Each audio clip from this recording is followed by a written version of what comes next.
All right, so it's 8:30. James, are we ready to start? I'm ready. All right, so welcome everyone.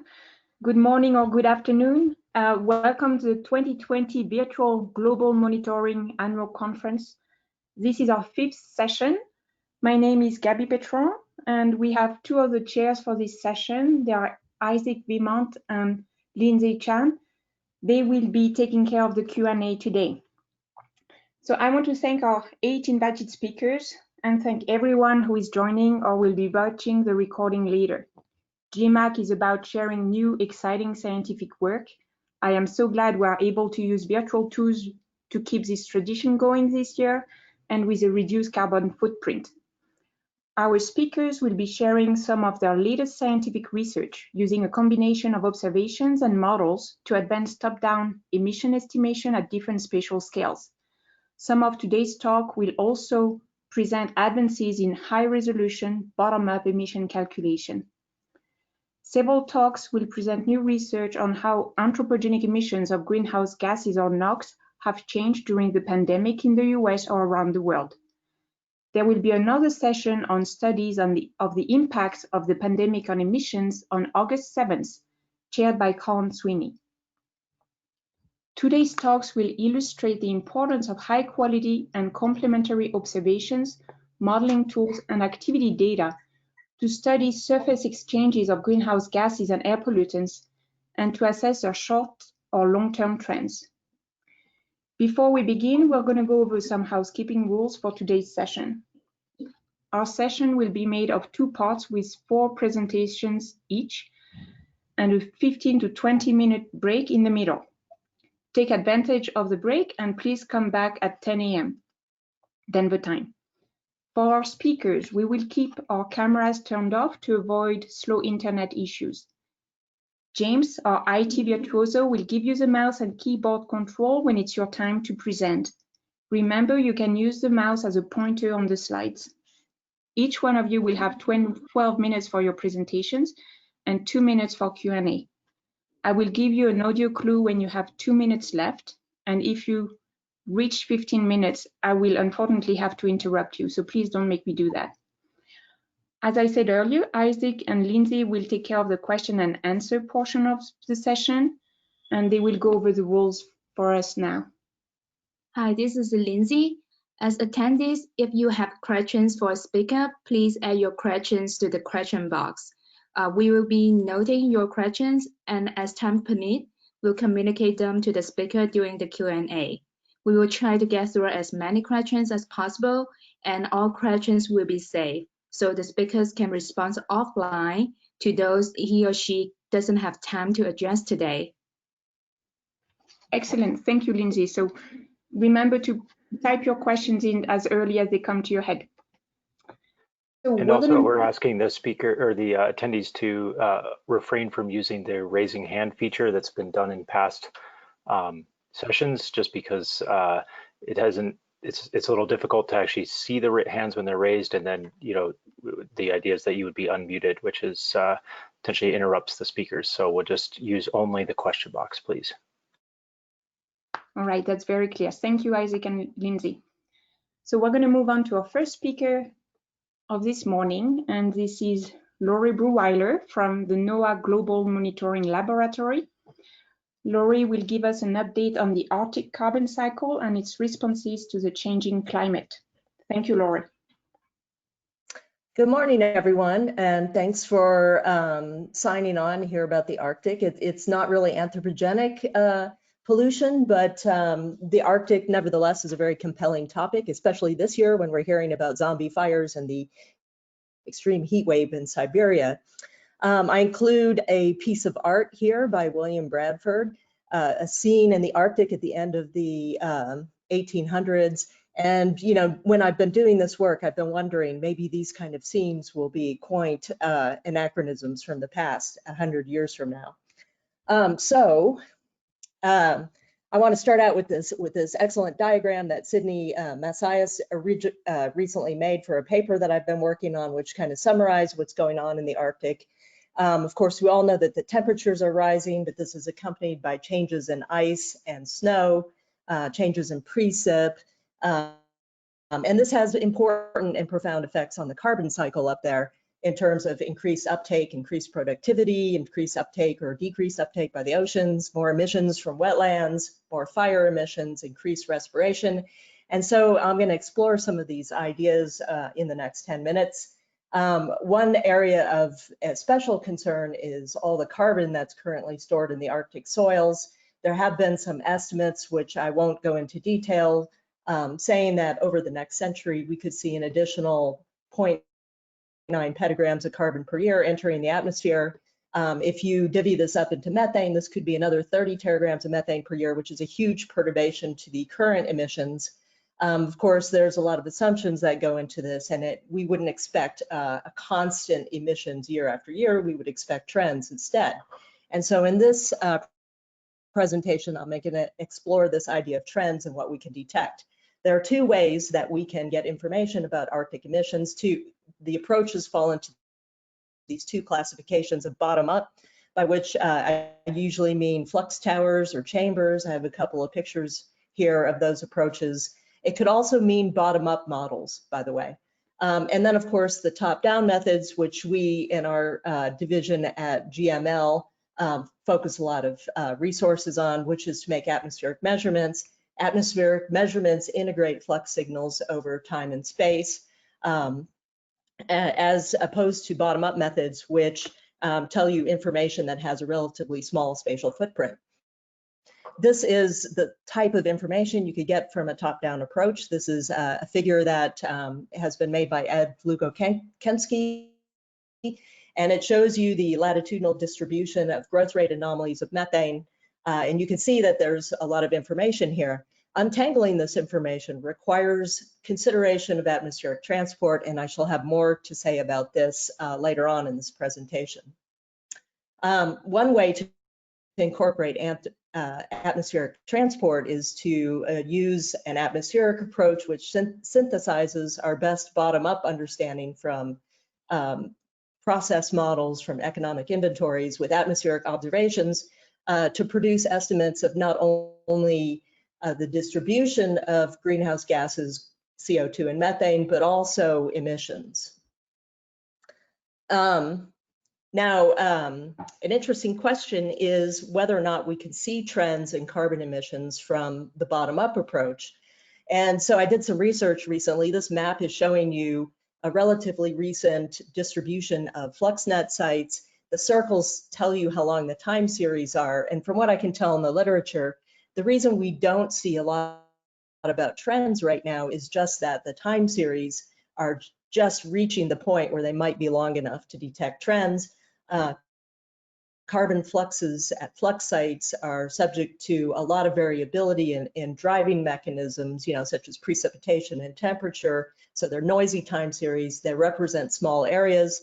Some approaches include machine learning techniques to distribute the information of flux towers effectively, extrapolating them over scales that we care about.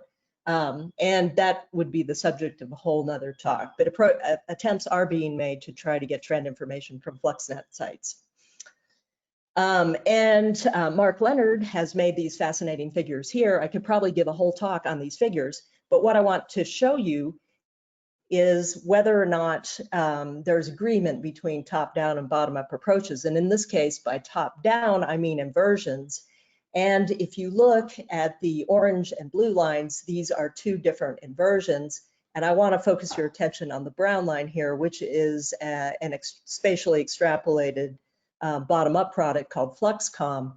You can see here that FluxCom tells you that the Arctic is a small sink of CO2, but the inversions tell you that there's much more uptake.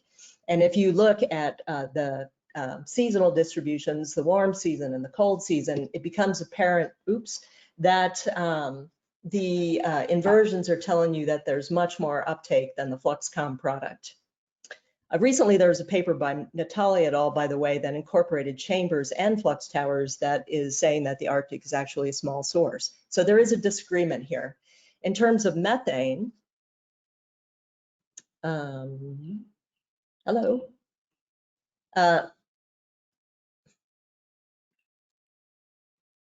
James? My slides are not advancing. Okay, good.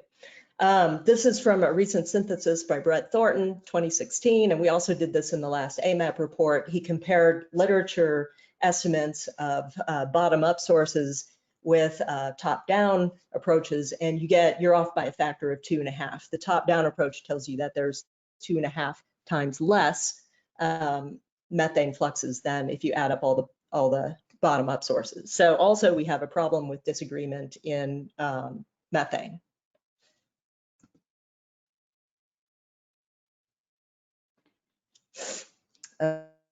Okay, so I'm waiting for the next slide. Click on the window with your mouse once.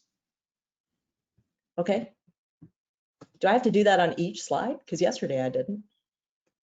You shouldn't have to, but I can advance if you need me to. Yeah, why don't you do that? Because we're gonna lose some time here. Okay, now I want to transition into talking about trends.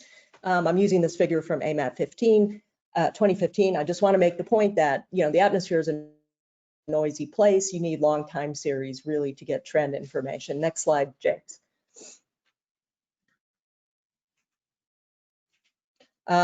Some of our long time series have been used to try to get trend information. These are two studies that looked at the Barrow vicinity to make conclusions about CO2 trends. The study by Comain et al. Found that there's increasing respiration during the fall in the Arctic. This was also confirmed by Colm Sweeney's study. Interestingly, there wasn't a lot of evidence for any trends in methane. Next slide, please.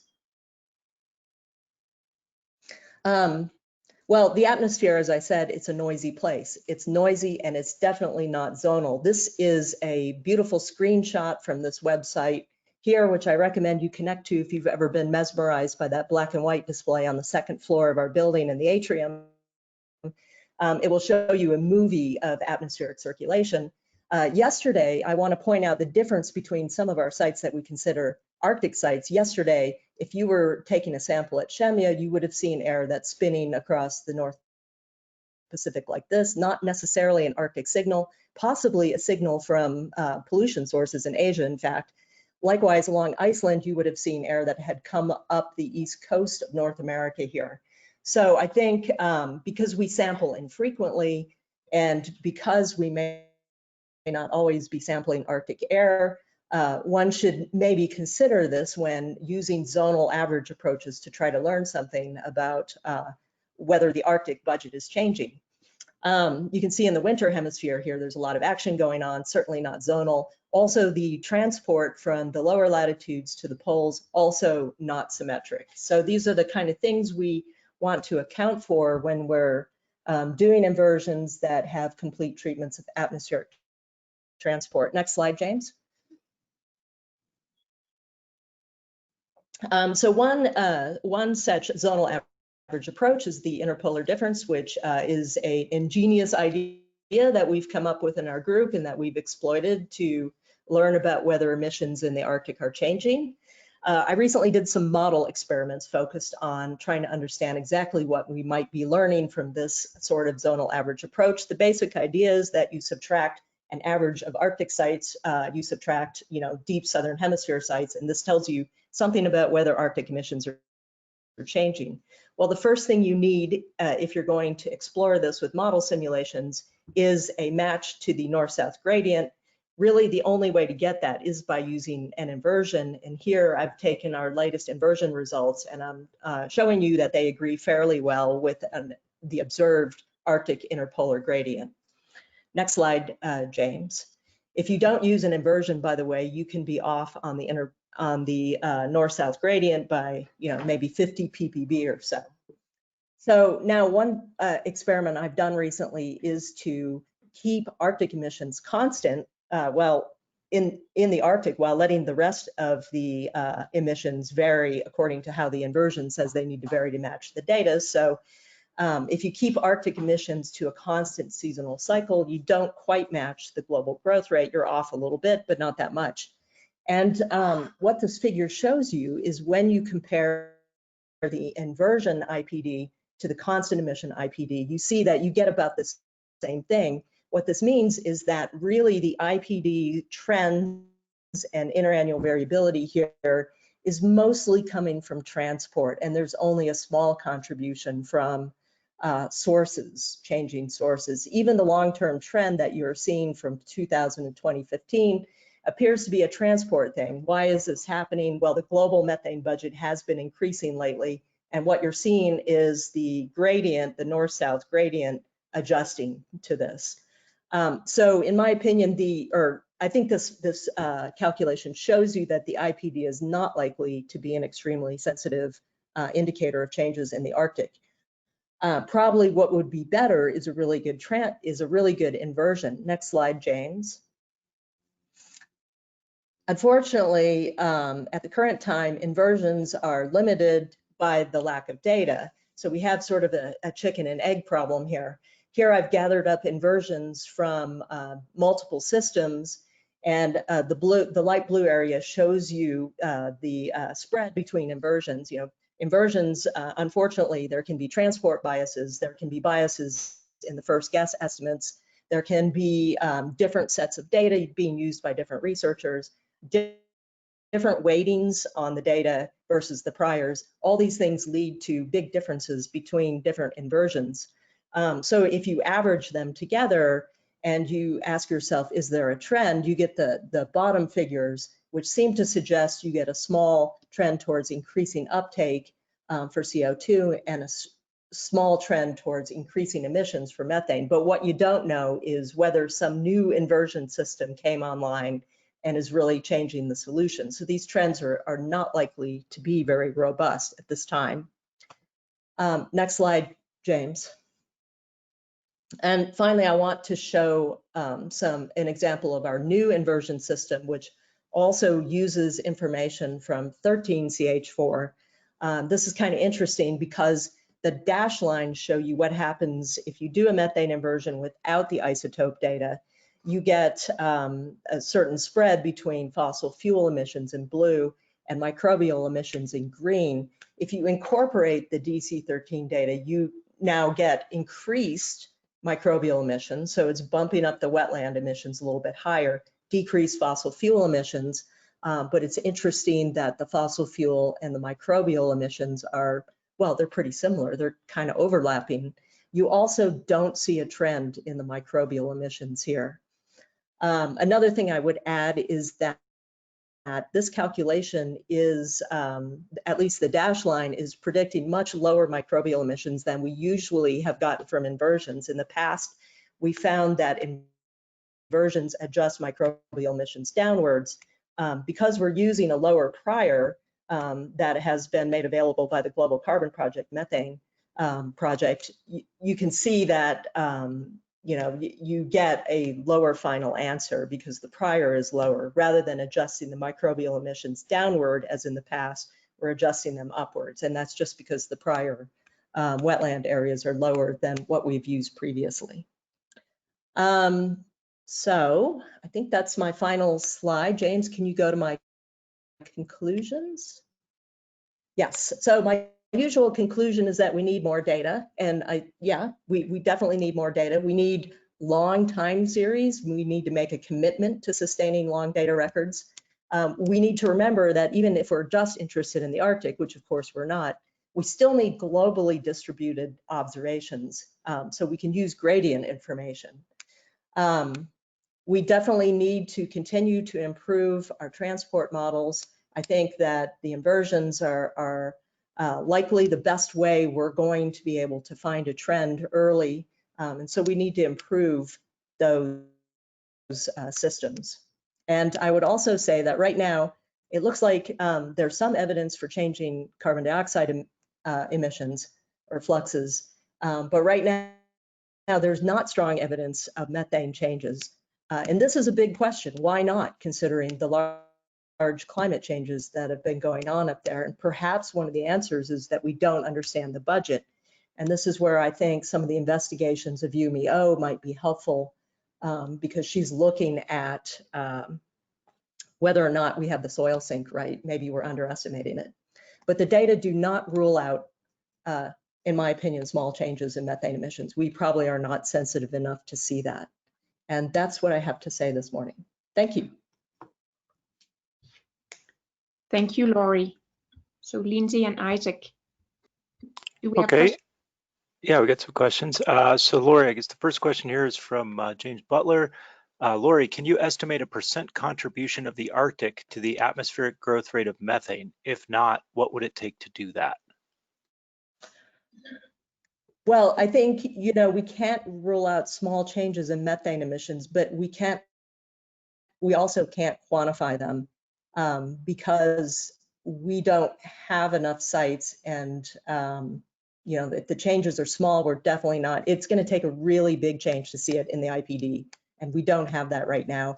And inversion systems, you know, they need to make more progress in order to do that. I would say that it would be, you know, the Arctic is likely contributing a very small amount to the current increase in global methane. Okay, we have a second question from Colin Sweeney. If you were to change Arctic methane emission, would you see a change in IPD given your results? I have done experiments like that. I did not show them in this presentation because I wanted to cover too much material, but one of the experiments I did do was to actually zero out Arctic emissions. And then you do, of course, see a change in the IPD. That's a pretty extreme case. I've also done experiments where I've put trends on there, and you know, it just takes a pretty large trend to see anything in the IPD because the transport dominates so much, basically.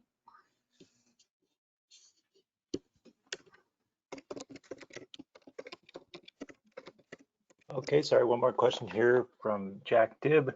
Just to be clear, are you suggesting that net CO2 flux in the Arctic is decreasing, i.e. more uptake? The inversions are suggesting more uptake.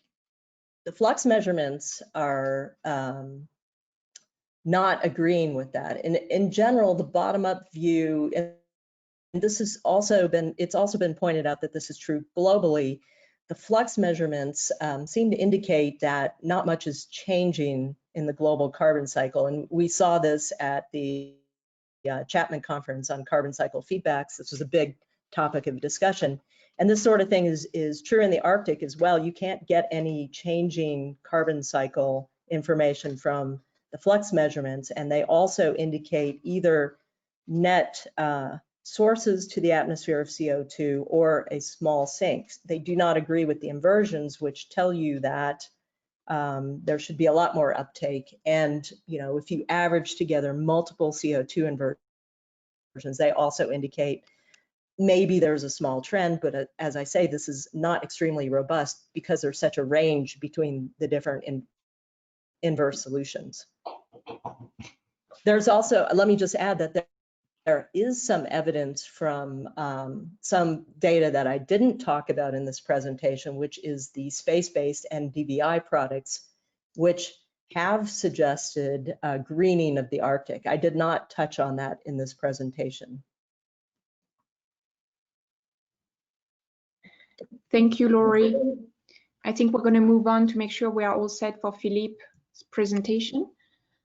So our next speaker is Philippe Sier from LSE in France. Philippe will tell us about Carbon Monitor, a new daily living data set of global CO2 emissions from fossil fuel and cement production. Okay, thank you. Can you hear me? Yes, we can. Okay, perfect. So it's a great pleasure. Thank you for the invitation to present the first daily operational CO2 emission estimates from fossil fuel and cement production.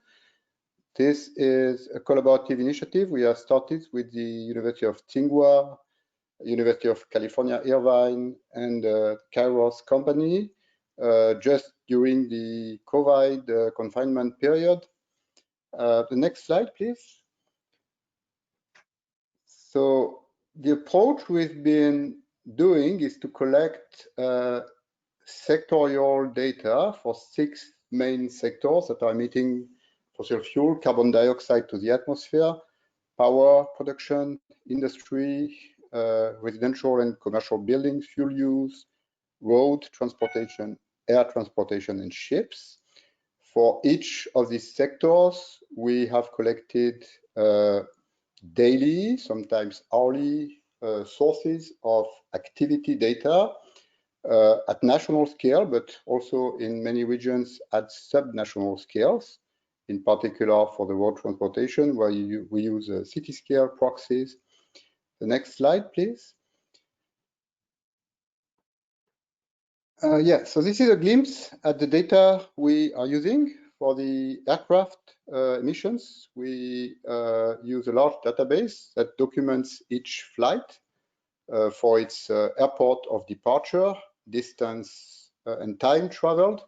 It also contains information on each type of aircraft so that we can apply aircraft-specific CO2 emission factors, which we haven't done yet. You see in the bottom left map of the global ship traffic, different types. And again, this is important because during events like the COVID, some of the ships transporting goods from, let's say, China to Europe or the US have been slowed down and probably emitted less CO2. In the middle, on the top, you see a map of the European network of gas distribution pipelines. At the main entry and distribution stations, we have hourly data of gas, volume, and quality or thermic content. We have to include the storage because there is a lot of gas storage in the pipelines themselves by increasing the pressure or in underground and storage facilities. And this data inform us about the supply of gas separated in most of the EU countries between the residential supply and the supply for the industry. The power sector is already factored in. For mobility data, we've been using different indexes. We've been scrapping TomTom index data, which are hourly data for 416 cities in the world since 2017. And I will show you in the next slide how we are using this data. We will now use for the US streetlight dataset, which is also daily or hourly traffic dataset. For China, for more than 100 cities, we use the Baidu information index, which is related to the distance traveled by people, but it doesn't separate between cars, trucks, and bicycles. And last but not least, for the power sector, we realized that we cannot just use the total electricity supply as a proxy of emissions, because there is a highly variable mix between renewable energy and fossil electricity production. And within the fossil world, there is also permanent changes between gas and coal. And this has a large impact on emissions. You can see on the bottom of the graph, the carbon content of the emissions, one particular day, I think it's in Poland. And it has some very large variation due to switch on and off of gas power plants, which are extremely flexible in their response. Next slide. So, yeah, so unlike in previous studies, there was like a very nice paper by Corinne Le Quéré, who used the activity data to scale emissions. They use mainly weekly data or monthly data. We realized that there is not a linear relationship between activity change and CO2 emissions. I take here the example of the TomTom index data. TomTom is an index that describes the extra time that people spend in traffic jams, which means that when the index is 0, there is still an intercept, baseline traffic emissions. So what we did here is that we considered car flux data from here more than 70 roads in the Paris area, and we fitted a nonlinear sigmoid model between the car flux on the y-axis and the TomTom index on the x-axis to calibrate how the TomTom should be used to infer car flux. And you can see that this calibrated model, which is the red curve, is actually capturing quite well the real dynamics of the car flux, which itself is well related to emissions. As I said, it's also very important to capture the hourly or daily change of power emissions, in particular because in addition to the COVID global reduction of electricity production, the prices of oil and gas went to very low levels. And in the United States, that means that because there is a kind of a very large capacity for producing electricity, it means that there has been a coincident switch from coal to gas, with a lot of coal-based power plants being stopped and replaced by gas power because of the cheap gas price. And this variable carbon intensity of electricity-related emissions cannot be captured if you use like a monthly previous year value, like it was done in other studies. You need to have really the covariance between the change of high-frequency changes of carbon intensity and those of total power production.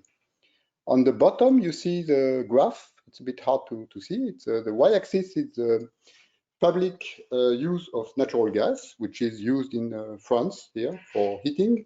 It's higher during the cold season and very low during the summer. We realized that the first order control on the gas supply is the air temperature. So we're using operational air temperature analysis from the European Center for Medium Range Forecast and the linear mixed model to remove the effect of temperature. And you can see in red, the red curve is the kind of intrinsic change of gas consumption in the north of France area compared to other years. And the black bar is the beginning of the very strong confinement in France. About 90% of the population was confined. And when you remove the weather effects, you can see that in fact there is a very little change of the gas consumption, a little drop by the end of March, and it returned within the normal variability in April. This suggests that despite the massive confinement, there wasn't any large change in the intensity of heating related emissions, or that increased residential sector emissions have been kind of compensating for decreased heating of commercial and public buildings. The next slide, please. Yeah, so all this data have been submitted in a couple of papers, and hopefully the one in Nature Communication is going to be published soon, but we provide the data on 2 websites. The data are freely available. You can download by yourself the daily data at the national scale. You can also prepare self-made plots, choosing the period, the country, and the sector you want. And there is also some kind of histogram showing the % reduction of emissions in each sector and in each country. Same mirror sites in China has more information about the Chinese structural changes of emissions. The next slide, please. I forgot to say that, so this is also an example of data that we have not published, but we are looking at them very carefully. The traffic index allows us to document the kind of city metabolic activities and how they, how city scale CO2 emissions have changed during the confinement period. You can see here for Paris, London, and Rome that there has been very contrasted reductions of traffic, very strong in Paris, very small in London, as we expect from different intensities of confinement. What is also very interesting to see is that in Rome, in particular, not only there is a decrease in the mean car traffic emissions, but there is also an increase in the weekly amplitude, the difference between weekdays and weekends. This is because people still went to work, at least a fraction of the population during the weekdays, but nobody went with their cars on weekends. So this has been manifested by a very strong increase in the weekly amplitude, the periodical weekly amplitude of emissions. The next slide, please, is showing another example. Could I have the next slide? Yeah, for 3 other cities in China. Also, not surprisingly, almost collapse of emissions in the city of Wuhan, where the epidemics have been the strongest, and a fast kind of recovery or re-increase of the emissions. And again, the same pattern, in particular in Beijing, is very striking to see that weekend emissions were down to like less than 20% of normal values, but weekday emissions have now almost went back to the kind of pre-confinement level. The next slide, please. Yeah, so this is the kind of a summary of the data so far. They are updated on the website until the April 30, but we will soon update them next week until June 1st, and we will provide a periodical public update of the data. The global reduction of emissions, according to our estimates, is on the order of 9%. It's consistent with the previous calculation from Corinne Lequerre and co-workers. You can also see that most of the emission reduction happens when the confinement started and kind of went back almost to normal after the end of the confinement, except in the United States and in European countries. The next slide, please. Is that not only do these data allow us to look at what happened during the pandemics, but also they provide a lot of more information about activities which are related to emissions, which were a bit overlooked before, in particular the importance of vacations. Here you have the main vacation days in China where emissions drop. And what we found is that the kind of periodical lunar spring festival vacation in China in 2019 occurred at the same time than the beginning of the confinement in 2020. And because of that, the relative change in February, despite the maximum confinement in China, has been relatively small because it coincidentally occurred with the period of low emission the year before. Most of the gap or the difference happened between February and April, and now it looks like emissions in China have kind of snapped back to their normal level. Next slide, please.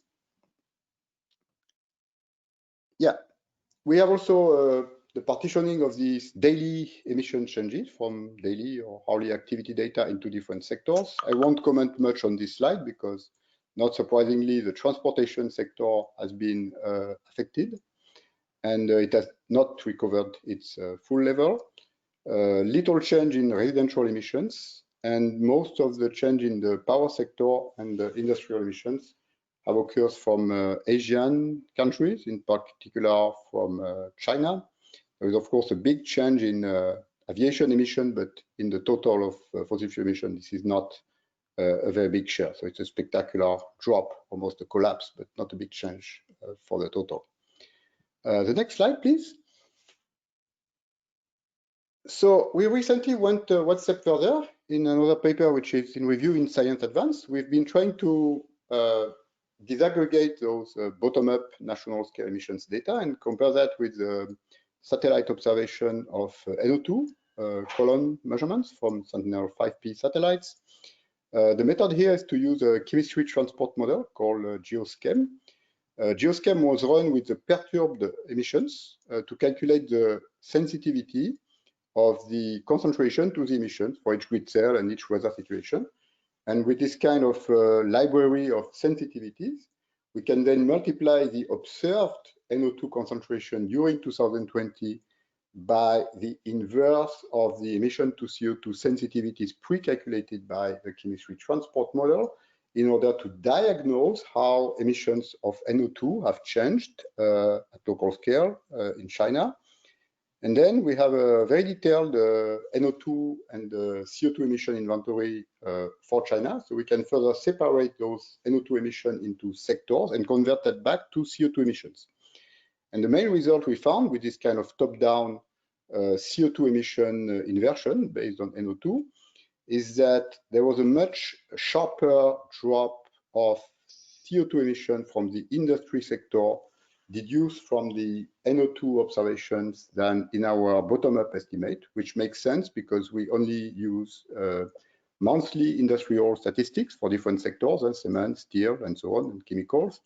And the diurnal variability was inferred from electricity data. In fact, it seems that the top of the industry was more abrupt than what we deduce from electricity data.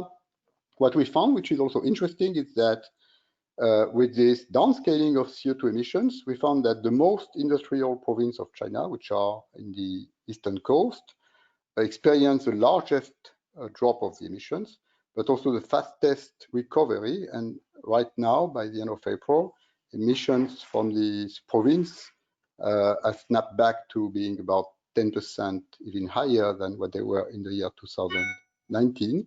And there is a good correlation between the magnitude of the drop and the recovery in the industrial sector of CO2 emissions and the share of the industry in the total GDP of each province. You can also see in the figure in the bottom that the province of Beijing still remains blue because of essentially reduced industrial activity, whereas other provinces have went back to almost normal conditions.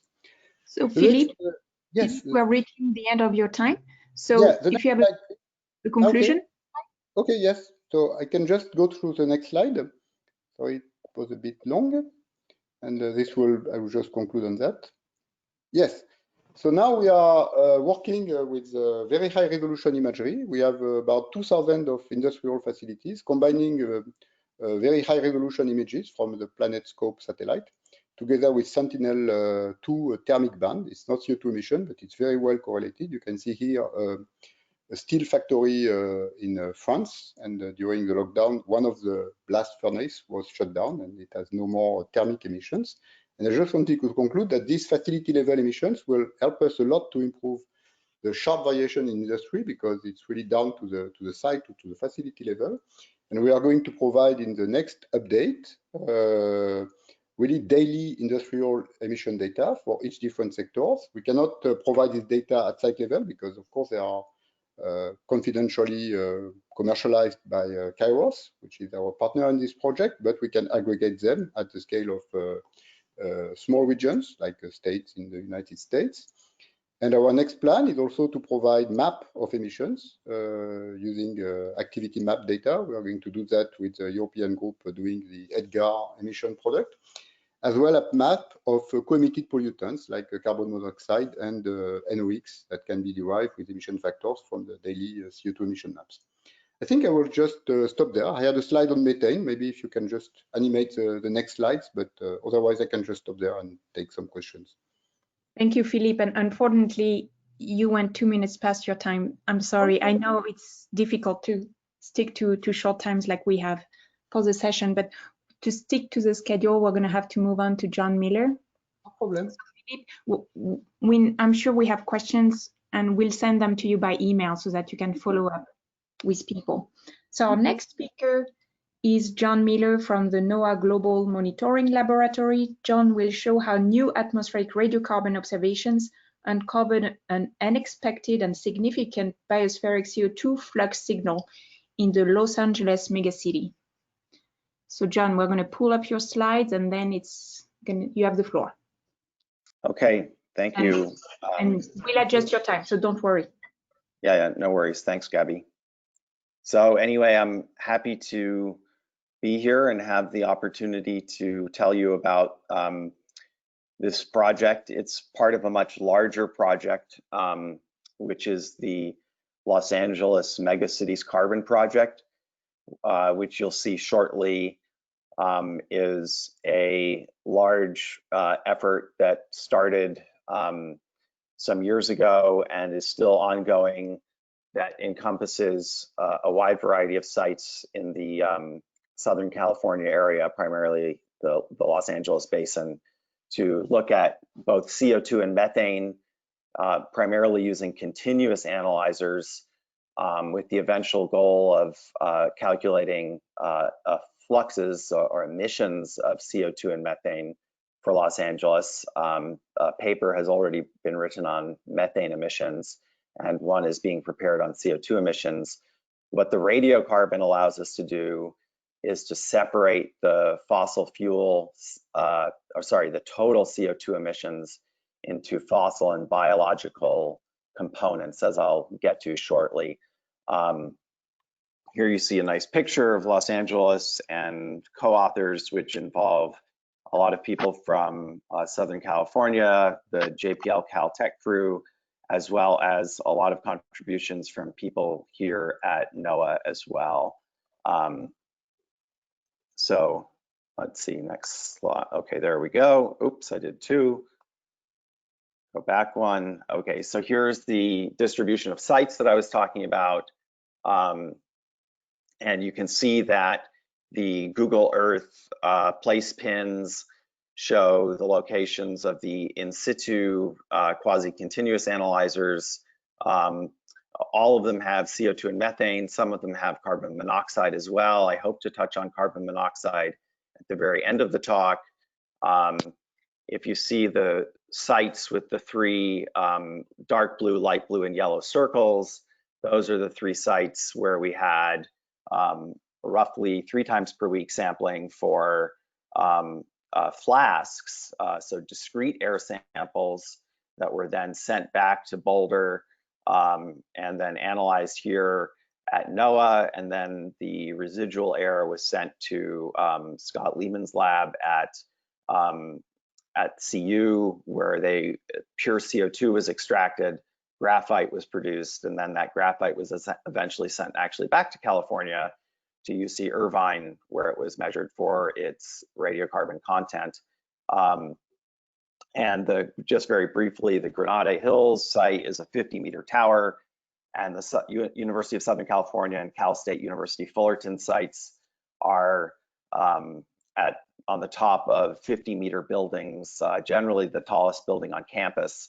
That was all that was available instead of a tower, unfortunately, but we think that those samples have a relatively broad representativity. So the goal, again, was to separate these total CO2 concentrations, which the network otherwise did not have this capability to separate into fossil and biological components. I also will mention that Mount Wilson, which is roughly 1,700 meters above sea level on a ridge, kind of overlooking much of the Los Angeles basin, was used as a background site, specifically nighttime samples. When Mount Wilson samples the free troposphere were used as background, as you'll see shortly. So first, a bit of background about radiocarbon. I'm waiting for the slide to change. I don't know if it's changed for other people. Let's see. I showed the same slide. Do you see the next slide, James? Which slide do you see? No, I see the LA basin. Okay, can you just change it, please? There you go, thanks. So basically, you can read these at your leisure, but the basic points are points 2 and 3. Fossil fuels have no radiocarbon, but the other sources coming from the biosphere, the background atmosphere, have a small amount of radiocarbon, but let's just call that the standard amount. And this very strong contrast between biological and fossil CO2 and their radiocarbon content allows us to separate quite easily CO2 variations into biological and fossil components.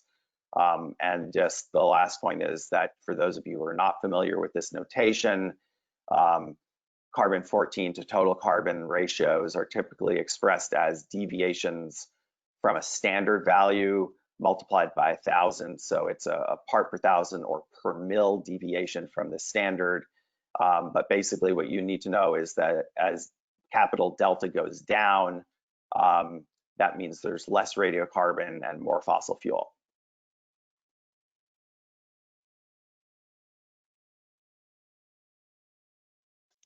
I'll take over controlling the slides for you, John. Yeah, thanks, please do. I did press down, so we could have a double click coming up, but so this is just to reiterate this. I just want to about the split, but our kind of algebraic or physical framework is expressed in this very simple equation that the observed CO2 content can be decomposed into a background component and then an excess component that is everything above background, and that excess component is further split into fossil fuel and bio. If you measure only CO2, you can only measure CO2 excess. If you also measure radiocarbon, you can measure the fossil fuel and the bio. Next slide, please. Okay, so here's the data. And the small points show times where we were very conservative in this approach, where if there were low wind speeds, roughly less than 2 meters per second, we filtered out data. For the rooftop samples, if the wind direction was such that we were getting air that was coming over the roofs and potentially impacted by building exhaust vents. We filtered that data. So there's quite a lot of data filtered, but we still have a lot of data retained.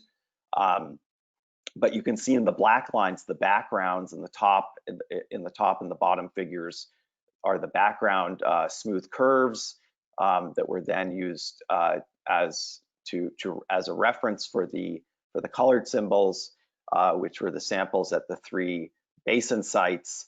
And then what you can see if you look carefully between CO2 in the lower panel and C14 in the upper panel, and Gabby, can you see my mouse right here? Is this clear? I cannot. I'm sorry, No, John. we've lost the ability to see your mouse. Okay, so if you look carefully, what you'll see is, if you just focus kind of on the left-hand side of the plot, if you look carefully, you'll see, for example, very obvious anti-correlation between CO2 enhancements and delta C14 depletions. And this tells us that most of the CO2 variability is going to be controlled by fossil fuel. So this is maybe an obvious result because we're in Los Angeles, so CO2 variability is being controlled by C14, by fossil fuel. But if we actually do a regression between the CO2 and C14, next slide, please. And in this way of doing a regression between the excess product of C14 and CO2 and the CO2 excess, the slope of that regression tells us about the average, gives us the isotopic composition of what's causing the variability in the CO2 excess. And if it was purely fossil fuel, we'd find that the slope would be minus 1,000 per mil, that is no fossil fuel. But in fact, what we found was that the slope is something closer to minus 800 per mil. And this implies, given that the atmosphere is roughly 0 per mil, that the excess CO2 is in fact 20% biogenic. And so this is at the heart of our results, which is that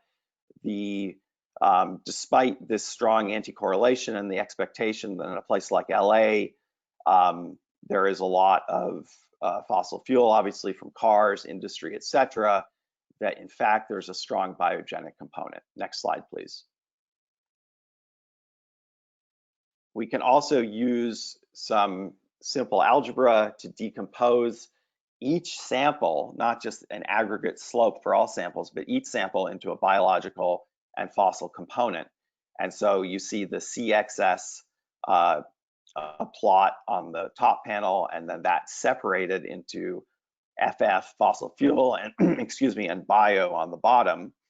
And even though fossil fuel looks like excess, that means that the trace, the symbols in the middle panel look kind of like the top panel, that when you subtract that and you get the residual biospheric panel, you don't just get noise. And we'll get into this a little bit later, but after a little bit of averaging, you see, and you can kind of see this here, is that you do see a seasonal pattern where you see higher values in the wintertime and lower values, even negative values, showing carbon uptake by the biosphere in the summertime. Next slide, please. So one of the things that we had to do really before proceeding to isolate what we would call the biospheric component, that is potentially from an urban biosphere, is to realize that CBio in fact has a significant component from biofuel and human respiration. So we spent quite a bit of time using inventories to make corrections to CBio. And so, for example, ethanol in gasoline is not fossil fuel. That's actually modern biofuel, and the same goes with biodiesel. Likewise, human respiration, that is the exhalation of CO2 and excretion as well, like decomposition of human waste from sewer treatment plants, also comes out as CO2. Normally, for the respiration and excretion components in a inversion like carbon tracker analysis of the carbon budget, we wouldn't analyze something like that because photosynthesis We just consider that part of plant respiration translocated to humans. But in an isolated analysis of a locality like Los Angeles, photosynthesis might be happening in Iowa, and the respiration might be happening through humans in LA. So we have to count this and take account of this. So we did some analysis of inventories, and we found that about 16% of the C-bio signal, or rather ratioing this to fossil fuels, 16% of the fossil fuel was actually biogenic. And if we do then a correction, which you can see in the light blue box on the right, we define a term we call C-bio prime, which is what we would term the urban biospheric component. And this turns out to be about roughly 2 ppm lower than C-bio.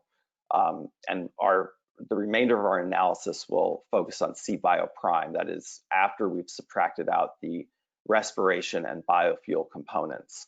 So next slide, please. So looking at the left panel, if we look at the top panel of the left graph, we see in the black symbols, we see individual C-bio prime values for all 3 sites combined. You can see a very clear seasonal cycle. You can see negative values showing carbon uptake in the summer, generally positive values in the winter and fall seasons. And the red symbols show the monthly mean values, which is easier to focus on. And then what we found that's very interesting is that if we looked at, we said, okay, why is this happening? Because if you look at Mediterranean ecosystems that are the unmanaged natural ecosystems around Los Angeles, grassland, chaparral, various other kinds of natural ecosystems in Southern California, they tend to respond very strongly to wintertime and early spring rainfall, and have an early spring and mid-spring net uptake maximum, whereas we're seeing the maximum in July and August.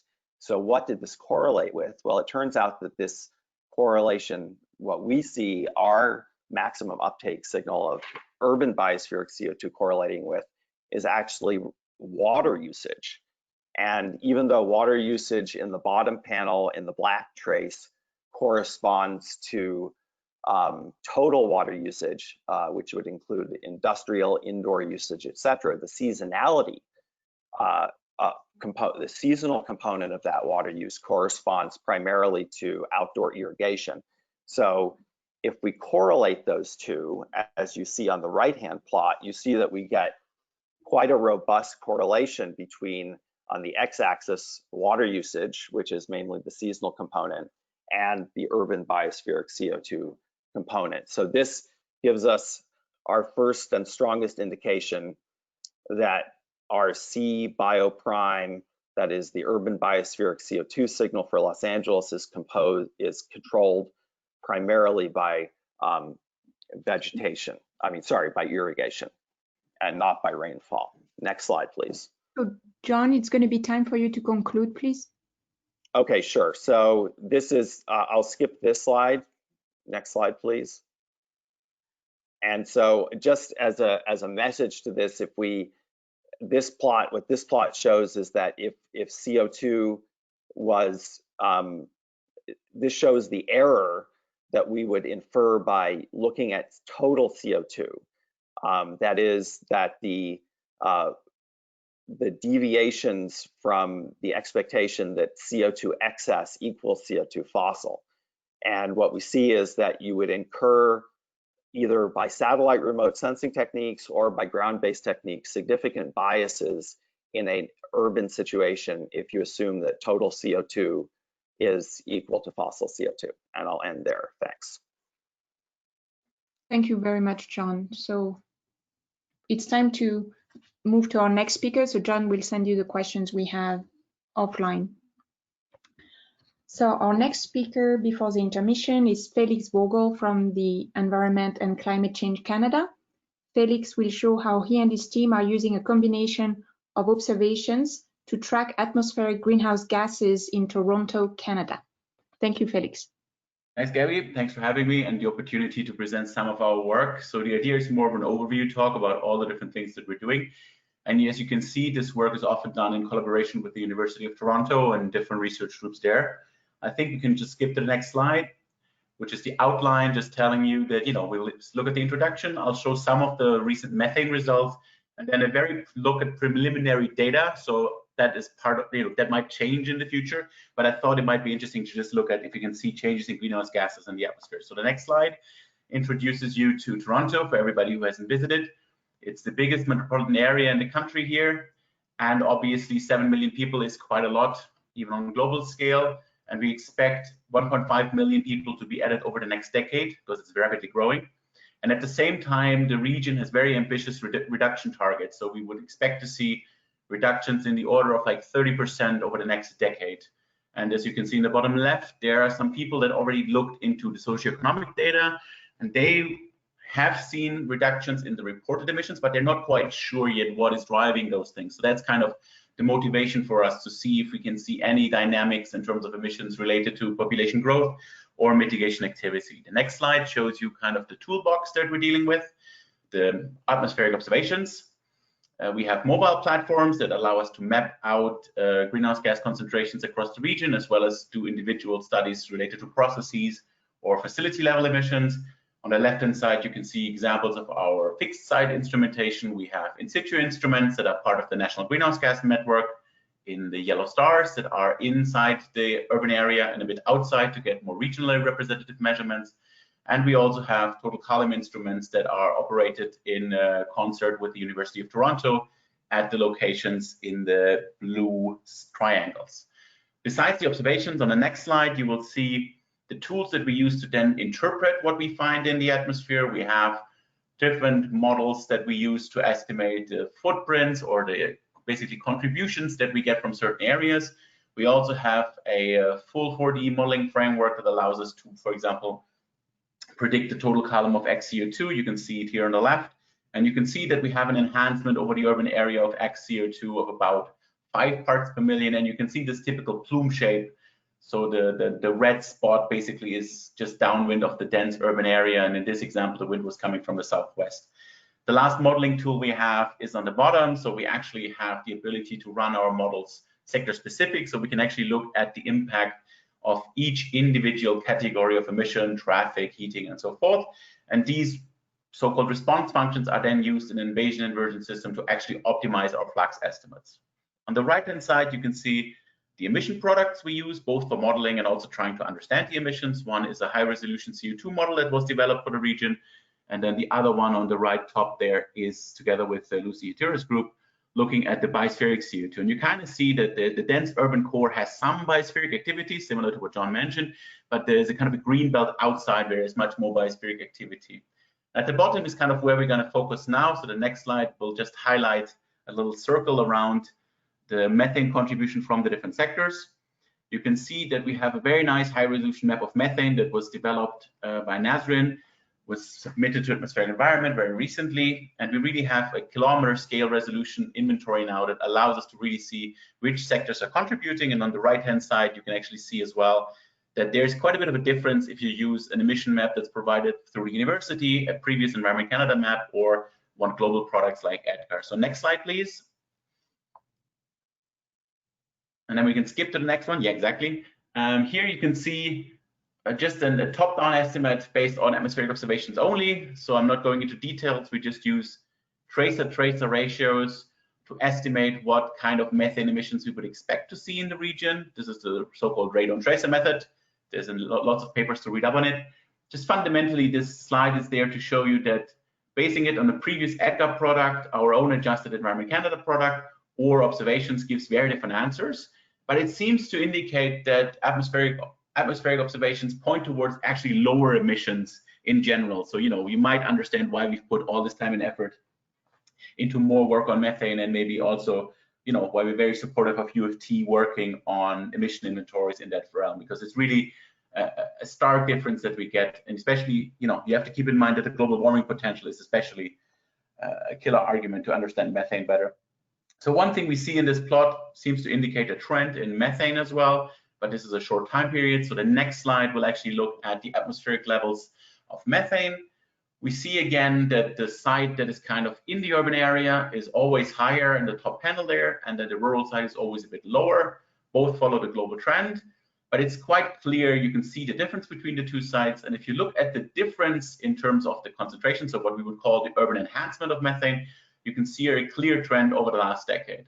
And that definitely coincides with changes in, natural gas infrastructure and waste management in the region, but this could also be driven by meteorological changes to some extent. So if we go to the next part of this slide, you'll see that we've also now used our modeling tools trying to assess, okay, how much of this change actually is coming from one or the other location. Obviously, it could also be that just the Egbert values get higher and not the Downsview values or the MET changes. So here you can see the observed variability. So this is just how much variability do I get for hourly values on a monthly time scale. And you can see that we do the same thing in blue with the model. We basically assume constant emission in the model and just have the metrology change over the different decades. So this is a 10-year time period. And you can see that the observational data clearly shows no trend in the variability in Egbert, but a decrease in variability in the downtown site and Downsview. And if you do the same analysis in the model, you can see that both sites are fixed. So this is, I think, a very strong indication that the changes that we see are really driven by emissions and not driven by meteorological changes. So now what do we know about the emissions? This is the next slide. This is where our mobile equipment comes in again. We've been spending a lot of time together with U of T mapping out methane in the atmosphere across the region and trying to categorize enhancements that we see above the background into small, medium, and large peaks. You can obviously see that there's a very dense center where there's lots of methane. This is basically the densest part of the region where a lot of people live. But you can still see in the outskirts these red dots, and many of them can be really attributed to facilities like landfills, wastewater treatment plants, or transmission pipelines. And given that we have this mobile equipment and we are able to do some of these turnarounds around there, we're also able to come up with flux estimates. So we have a paper that's up and coming by Sebastian Ars that will have flux estimates for those major sources as well as some of the leak statistics. One thing I really want to highlight for people that have seen these previous plots is that we really have a very low occurrence of large peaks in Toronto compared to many cities on the East Coast in the States, for example. This is largely due to the fact that there's been a big replacement effort by the local gas company replacing pipelines with newer materials. And actually, if this plot was made with the standards that many other publications have used, you wouldn't actually see any of those yellow dots. So this is a new peak category that we kind of included here as small, that is previously ignored by many other studies, but otherwise there would be even less peaks on this plot for us. The key finding I think that we have here is that very much the waste sector seems to be dominating what we see in Toronto, and that the natural gas sector in terms of transmission emissions is not as big of an issue in Toronto as it is in many other places.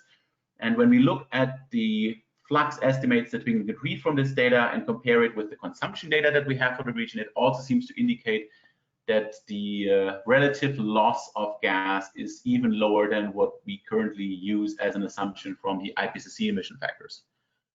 So long story short, for methane, I think we know that we are on the lower end of what the inventories assess. We see that we have a decadal trend in further decrease, and looking at the spatial patterns, it seems it's much more related to facilities in the waste sector, and that the natural gas story here is important, but it is a limited one compared to many other parts of North America.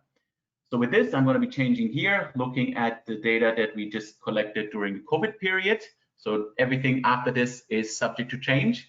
So let's look at the next slide, where we can see some general statistics on what we would expect. On the top left, the GCP data on national total emissions estimated changing in Canada for CO2. About a 20% drop is reported for April, related mostly to traffic. On the right-hand side, you can see publicly available data from INRIX that looks at how traffic volumes have changed in Canada. And you can see there was a very sharp drop in the week of the 14th or 13th of March. Traffic was reduced by about 60% in the hardest part, like the core part of the lockdown, and it's been recovering ever since. And we're slowly back to like an 80% level. You can also see that the long-haul trucks, the local trucks and the fleets were not as much impacted initially, but mostly passenger vehicles. That will come in handy as an information later when we go through the slides. Now, why are we looking at this period? I think this is where we can skip to the next slide, or the next part of the slide. we are really trying to understand emission changes at the order of magnitude of about 30 to 60%. This is what the mitigation plan is for the next decade or two. So on the left-hand side in the bottom, you can see our reference modeling. So we've actually done analysis saying, okay, can we see a decrease of 30% in traffic, which is the blue curve, relative to the reference setup in black? So we would expect to see about a 1 to 2 ppm change. Now on the right-hand side, I made a very simple extrapolation and say, well, if I look at the traffic data and I look at my predicted sensitivity to traffic emissions, I would expect to see a 1 to 2 ppm change in the current period due to COVID. So this is a very good test case for our ability to track future emission changes. So next slide, please. You will see that I'll not show you CO2 right away, because CO2 is obviously a complicated story with all the biosphere and everything else. I'll just start off with carbon monoxide. So on the left panel, you can see the beginning of the year period for 3 separate years, looking at carbon monoxide enhancements, hourly values, kind of the hourly enhancement we have in the region. And you can see there's a quite distinctive drop in carbon monoxide variability after the shutdown on the 20th or 19th of March. On the right-hand side is kind of the statistical data that kind of reflects the same thing. You can see that the distribution for 2020B, which is the shutdown period, is much lower than the previous period in 2020 or any other year in the same period. You can see that there's quite a bit of a difference in terms of how much the mean or the median change between those two periods. That's mostly due to the fact that it's the distribution changing. So it's the high end of pollution events that get reduced. It's not so much about the small end of the distribution that changes. It's much more the high pollution events are less. Then the next thing we can look at is obviously methane on the next part of the slide. And we see something similar as well. Here it's not as obvious from the time series plots that there's a strong change in the distribution. And if you look at the box plots, it also seems like there is a change, but it's not as significant as it is for carbon monoxide. But we still do see some changes in methane. In the order of magnitude is about similar to what we see for carbon monoxide, but you have to keep in mind that the general levels and the variability of methane is actually quite a bit higher than it is for CO. So long story short is we do see an impact on atmospheric levels, both for CO and methane. Now we're looking at CO2, the one we came for. Obviously there, the variability again is quite different because we have sources and sinks happening all at the same time. I'm not sure if the slide has changed or I'm the only one not seeing it yet. There it is. So period A and B, from a visual perspective, it's really hard to tease them out. It seems like there's less of these build-up periods in it, but just looking at the statistics on the right-hand side and the box plots is an easier way of assimilating the data. And it seems quite apparent that the 22B period is again the lowest period that we have over the last 3 years.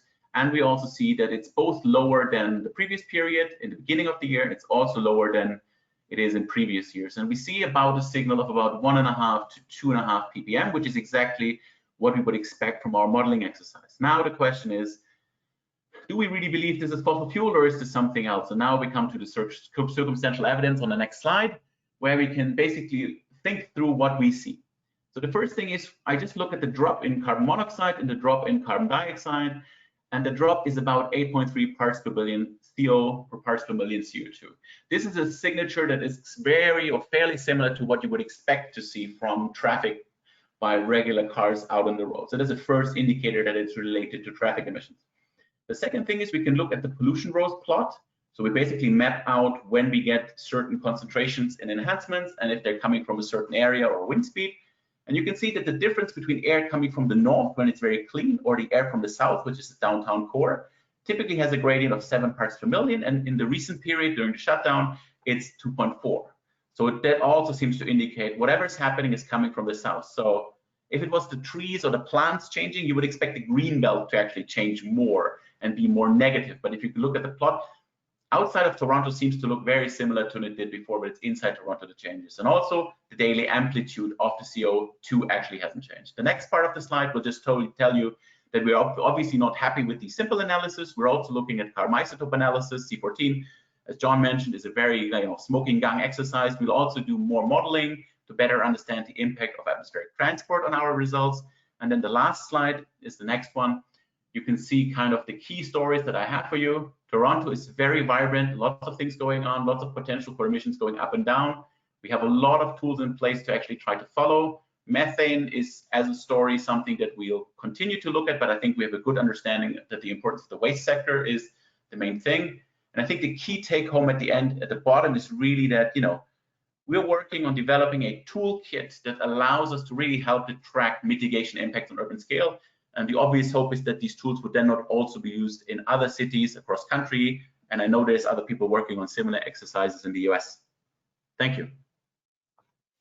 Thank you so much, Felix. That was very interesting. And as you say, a lot of countries and cities are looking into understanding how they can evaluate their mitigation successes. So Isaac and Lindsay, if we have a couple questions for Felix, I know we're into the break, but let's go through them if you have. So just one question so far from Arlen Andrews. Looking at the time series during periods A and B for 2018, 2019, and 2020, seems like you're including all data or day, night, and all wind speeds. I wonder if there might be a smaller but more robust signal if you limited analysis to well mixed conditions, i.e. midday, moderate winds, and wind direction criteria. Have you considered something like this? Yes. So we've actually looked at certain wind directions. This is where the north-south combination comes from, and we've looked at higher wind speeds. We still get a similar result, but obviously choosing kind of the cutoff for wind speed and choosing the cutoff for the wind cone influences your results to a large extent. So I thought it's the easiest and the most honest one to just show everything.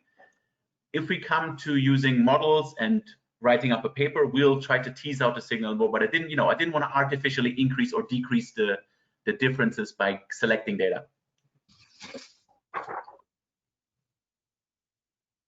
We have another question from Colin Sweeney. Many studies have noticed that the diurnal variability in fossil fuel CO2 may have decreased. Do you think this might be the story? Yes, I've not shown it, but we've looked at the daily amplitudes of CO2, and especially when it changed. And we see that it's especially the morning peak during the rush hour that has decreased. This also goes very much in line with the mean daily cycles of carbon monoxide. So carbon monoxide is flattened out over a daily cycle. There's much less morning peak in this carbon monoxide, and at the same time, the CO2 is also decreased. So I would assume that the daily amplitude and looking at especially the rush hour peaks will be key part of the story. Excellent. Any more questions, Lindsay or Isaac? Not at this time. Okay, so thank you to our 4 speakers for this morning, the first part of the session. We're going to take a break and we'll be back at 10. So the session is a little shorter, or the break is a little shorter, but Anna, if you could come for the first talk after the break a few minutes before 10, that would be great. And we're going to try to make sure you have control of the slides when you come back. So James is going to work on fixing some of the issues we've been having with the GoToWebinar app. So thank you, everyone, and we'll see you soon.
And you should have control now of the mouse and keyboard.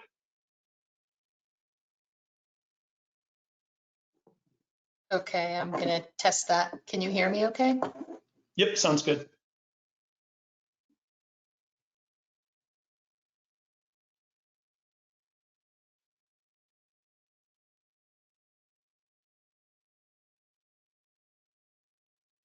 I can see the mouse moving, but I don't see the slides.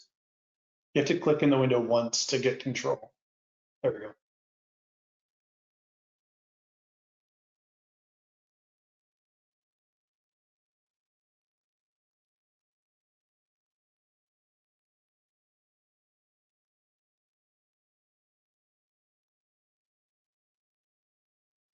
Okay, that seems to work.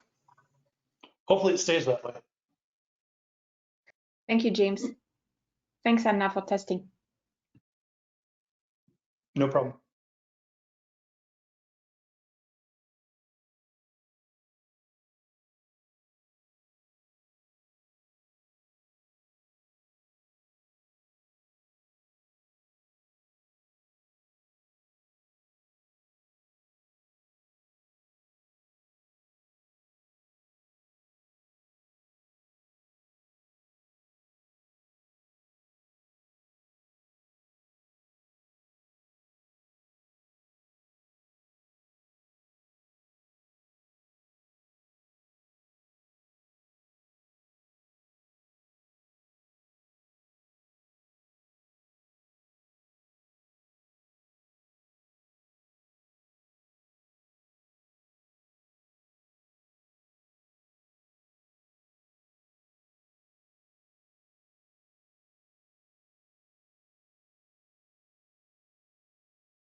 Anna, can we check your audio one more time, please? Hello? Perfect. Sounds good. Thank you. Okay, thanks. Yeah. So welcome back, everyone. It's almost 10. I'm going to start talking so Anna can start on time at 10. Thank you for joining us again for the second half of our session today. We're going to have 4 more talks. Our next speaker is Anna Carrion from NIST. Many of you know Anna from the time she worked with us in GML. So it's great to have you back, Anna, to present today. Anna will tell us about some of the challenges related to the determination of background for an urban study of CO2 fluxes in the Washington, D.C. and Baltimore area. Thank you, Anna. Thank you, Gabby. It's great to be able to give this talk. I appreciate the opportunity. In the previous session, we heard a couple of talks focused on urban areas and fossil emissions of CO2 and methane. And this is sort of a third project along the same veins, which is a project that we call the Northeast Corridor, Washington, D.C., Baltimore. And we're focused on these 2 cities in the northeastern US, specifically in the domain shown in the little red box superposed on this, which is the Vulcan fossil CO2 inventory, just to make the point about how important background is for our cities that we're looking at. But I don't think they're that unique in that there's a lot of incoming pollution that's variable in time and space due to sources surrounding the area. In our case, the predominantly west and northwest wind directions makes this difficult. But I expect similar difficulties occur in a lot of other urban projects, especially when you're looking at long-lived greenhouse gases that can travel across the country. So this project is a collaboration with a whole bunch of other institutions and researchers in a lot of different aspects that are shown here on this slide on the right. Today, I'm only going to focus on the tower network, and this is a network of in-situ CO2 and methane measurements operated by Earth Networks. On the left, on the larger map, are shown the sort of NIST-sponsored sites in the Northeast that Earth Networks runs, as well as the DC and Baltimore domain in the inset with a specific dense network for this urban area for our study that, you know, the site locations were from urban design studies. There's urban sites shown in red, as well as what we are calling sort of background or upwind sites shown here in blue. One of which on the southeast side of the domain is in Bucktown, Maryland, actually right outside our domain, and that's actually a long-running site that Earth Networks has operated for many years. So I'm focusing on analyses based on the tower network and how we can quantify a background for the tower analysis. So in inversion or any kind of enhancement analysis that's done using tower data. Domain is shown again here on the right. And first I need to define the background, which is, you know, sort of the first thing you need to do. And what I'm calling the background is the mole fraction that a tower, let's say a tower inside the urban domain, would measure if the fluxes inside the domain were 0. So if you zeroed out the fluxes in the red box, what would you see at one of these sites? Because that's the way I sort of think about it. The total mole fraction shown, you know, in this equation can be basically split into these 2 components, the background and the enhancement from fluxes in our domain. So given that definition, I also wanted to sort of provide a second motivation slide. This is in black, our daily mid-afternoon observations from one of our urban stations, actually quite close to a large highway interchange, but at 100 or maybe 60 meters high on a tower. The different colored lines are different background options that I've come up with that we'll talk about later on in the talk. But the idea here is that, you know, there are some times when the observations are well above any of the backgrounds, but then there are certainly a lot of times, and this is just showing winter time, January through April for this one site, where the signal is actually quite small compared to the background, and the spread between the different backgrounds is not huge, but compared to the signal, it's also not small. So that's kind of motivating that when you think about CO2, you have such a large background in contrast with when you're looking at air quality gases that might have short lifetimes. So a little bit more specifics about our model analysis. We'll be talking about a 1-year time frame. Hourly wharf stilt footprints were done with particle back trajectories. This is actually wrong. There's 1,000 particles per footprint at urban and at background sites. And the domain I'm showing on the right is the inner domain. This model was actually run out for a much larger domain that I'll show later. So that's something just to keep in mind, because specifically in order to get to the background. Okay, so we looked at 3 different basic ways of getting the background.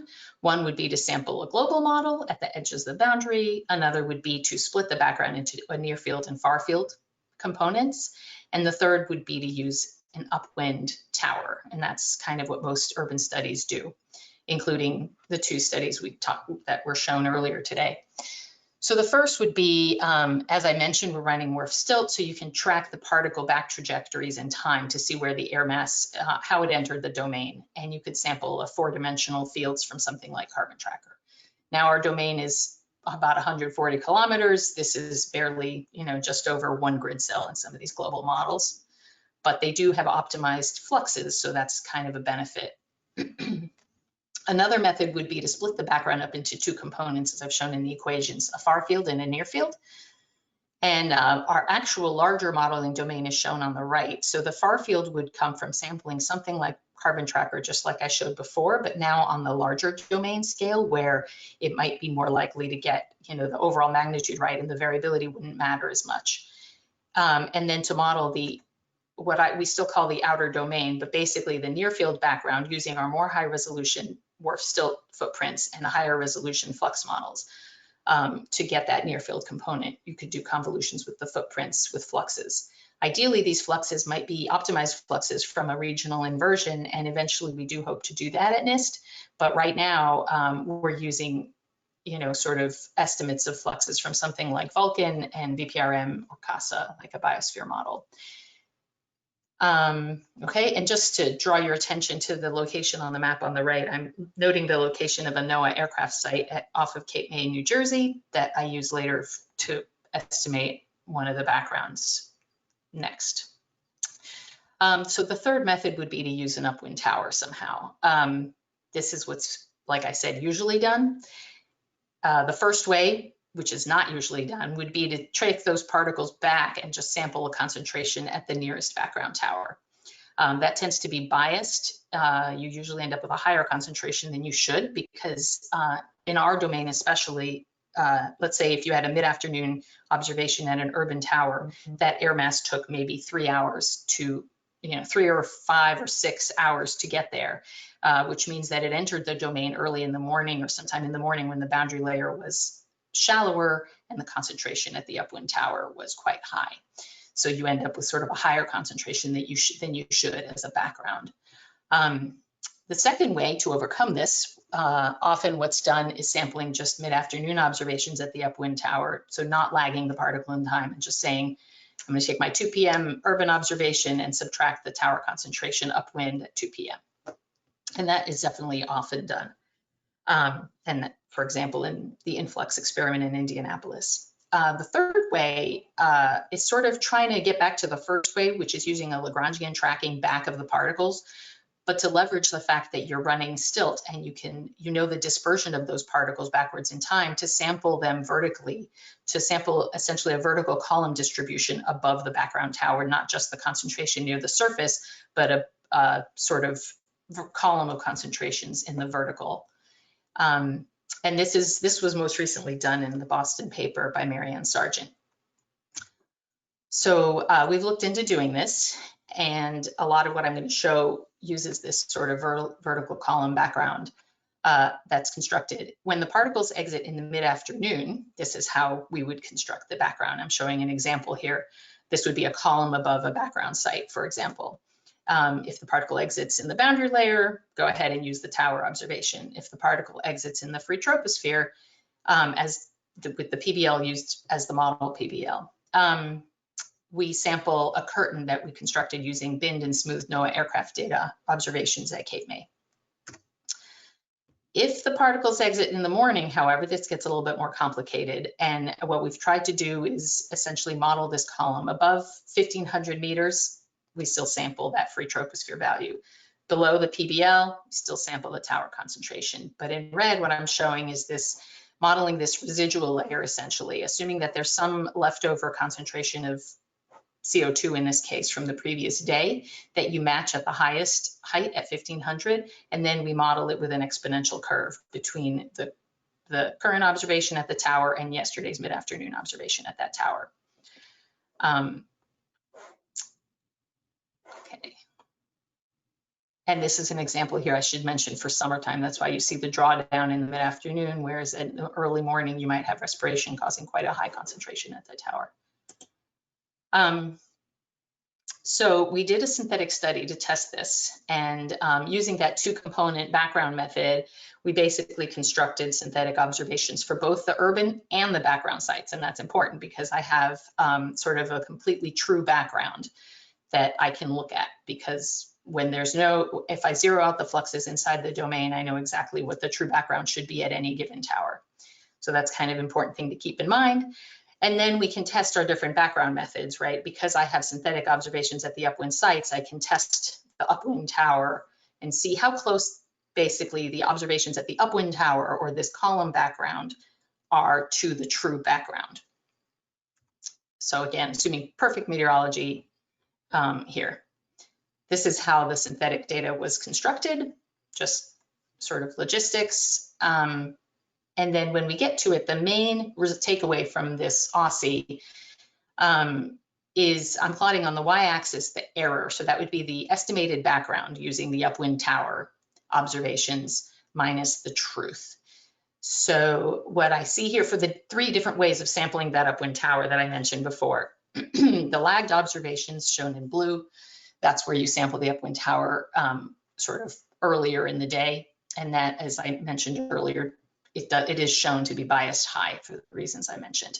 The same day afternoon observations, which are in green, are actually biased low in the summer. They do pretty well in the winter. And this is because of biospheric fluxes influencing the upwind tower during the middle of the day. So that biases that concentration actually low in the summertime. The red is this column background, which we were hoping would be the happy medium. And it looks like, at least in terms of bias, it is, and actually also in terms of variability. The conclusions here, I sort of note, they are depending on our specific network design to some extent, but I think that they could be transferable. I mean, the magnitude of the bias definitely depends on the size of your domain. You know, lagged observations might be just fine if your domain is quite small. If you only have an hour between the upwind and the downwind, sure, you're good to go. This is indicated a little bit better what I mentioned about the lag time. On the x-axis now, I'm plotting it instead of by month, but by the mean exit hour of those particles. And you could see that, again, if they exit in the afternoon, this is, I should have mentioned, this whole analysis for afternoon observations at the urban sites. So, but when the trajectories take longer and they exited in the morning, that is when the biases show up. So can we evaluate these against real observations? And yes, so I've tried to do this by comparing now modeled observations, using the data framework. So in all these comparisons, I'm using the same fluxes in the urban domain, and I'm just changing the background because I want to see the effect of the background on how well those observations compare to the real obs. But I also want to minimize the effect of those fluxes inside the domain because I don't necessarily trust them. They're not optimized. I'm using Vulkan and VPRM. So I choose to do this analysis based on when the footprints are below the 10th percentile. So when the influence of the urban region is small, let's do a statistical comparison. Now here we've thrown a comparison on the lower two. These bottom two are these upwind column and the upwind mid-afternoon observations, but then I also have 2 global models and 2 of these 2-component backgrounds to test. And what I find is that in the summer, we still have this bias in the same day, upwind afternoon in the summer. But the column-based background also has a summertime bias. And again, the other models are shown in the other colors, but the column here is in red. This could still be because of fluxes inside the domain, although I'm trying to minimize their effect. Certainly, it could be an issue with the uptake in VPRM not being accurate. but it could also be all kinds of other things like transport error or error in the free troposphere background that I've assigned. And we're still digging into this. But looking through the whole year, on the left, I'm looking now at bias of each of these 6 possible backgrounds, the 2 global model samples. The 2 component backgrounds actually, interestingly, have the smallest overall bias over the whole year. One is using CASA and one is using VPRM for those sort of near field fluxes. And then the upwind column background has a smaller bias in the median. It's about 0.5 ppm, but it also has less spread. This is on the hourly mid-afternoon observations. So that's kind of encouraging. On the right, we see the variability shown in a Taylor plot. And real quick, because I don't have time, but your correlation coefficient is this blue axis, that's the angle, and the color of the model sort of indicates specifically, which background. So the red, again, is the mid-afternoon, the column-based background, and it's closest to the OBS here shown in black in terms of RMS error, and it also has the highest correlation coefficient. So we believe it's performing pretty well, and it has a big advantage, which is that it you don't need a flux model to calculate this column-based background. I'm going to sort of run through this. This is how we were thinking about using the multiple backgrounds, the ensemble sort of, to get an uncertainty by using the spread, but I'm going to run through that. And these are my conclusions, which I can leave up there because I think I'm getting close to out of time, and I think I've stated most of these as I went through. Thank you, Anna. So Isaac and Lindsay, we can take one question. I don't see any question yet. Okay, great. I think the one last thing I started pointing out, if I have a minute then, is the third bullet here, which is, well, actually all the bullets I think are important. One is that this is for CO2, and if you were looking at a gas without uptake in the growing season, you might have a different conclusion in terms of, you might be able to be more flexible in how you use those upwind observations. And the third thing I wanted to point out is one of the benefits here is if you did not have carbon tracker, say, or any kind of model knowledge of the upwind fluxes, sampling this vertical column or the upwind station is really a very good way to go, because you can get, you can get this background real time. You're not assuming anything about the fluxes. So again, this could be good for a gas like methane. It performs quite well because none of the models really capture the upwind methane properly. So I'll leave it at that. Thank you, Anna. Thank you very much. We're going to move on to our next speaker. And our next speaker is Genevieve Plant from the University of Michigan. Jenny will update us on our work exploring urban methane emissions using tropomi methane and CO retrievals. Thank you, Jenny. Thanks, Gabby. So yeah, as the slides are coming up, as mentioned, I'm Jenny Plant. I'm a postdoc at the University of Michigan, and there I'm in the Department of Climate and Space Science and Engineering, working with Eric Court and his team. So today I'll be talking about the work we're doing with our collaborators to characterize urban methane emissions using data-driven analyses, in particular, first with aircraft observations, and then more recently exploring using space-based retrievals.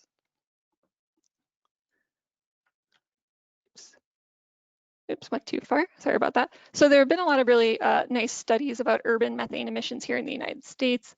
So I'm showing here some that quantify urban methane emissions for the entire city or the metropolitan region.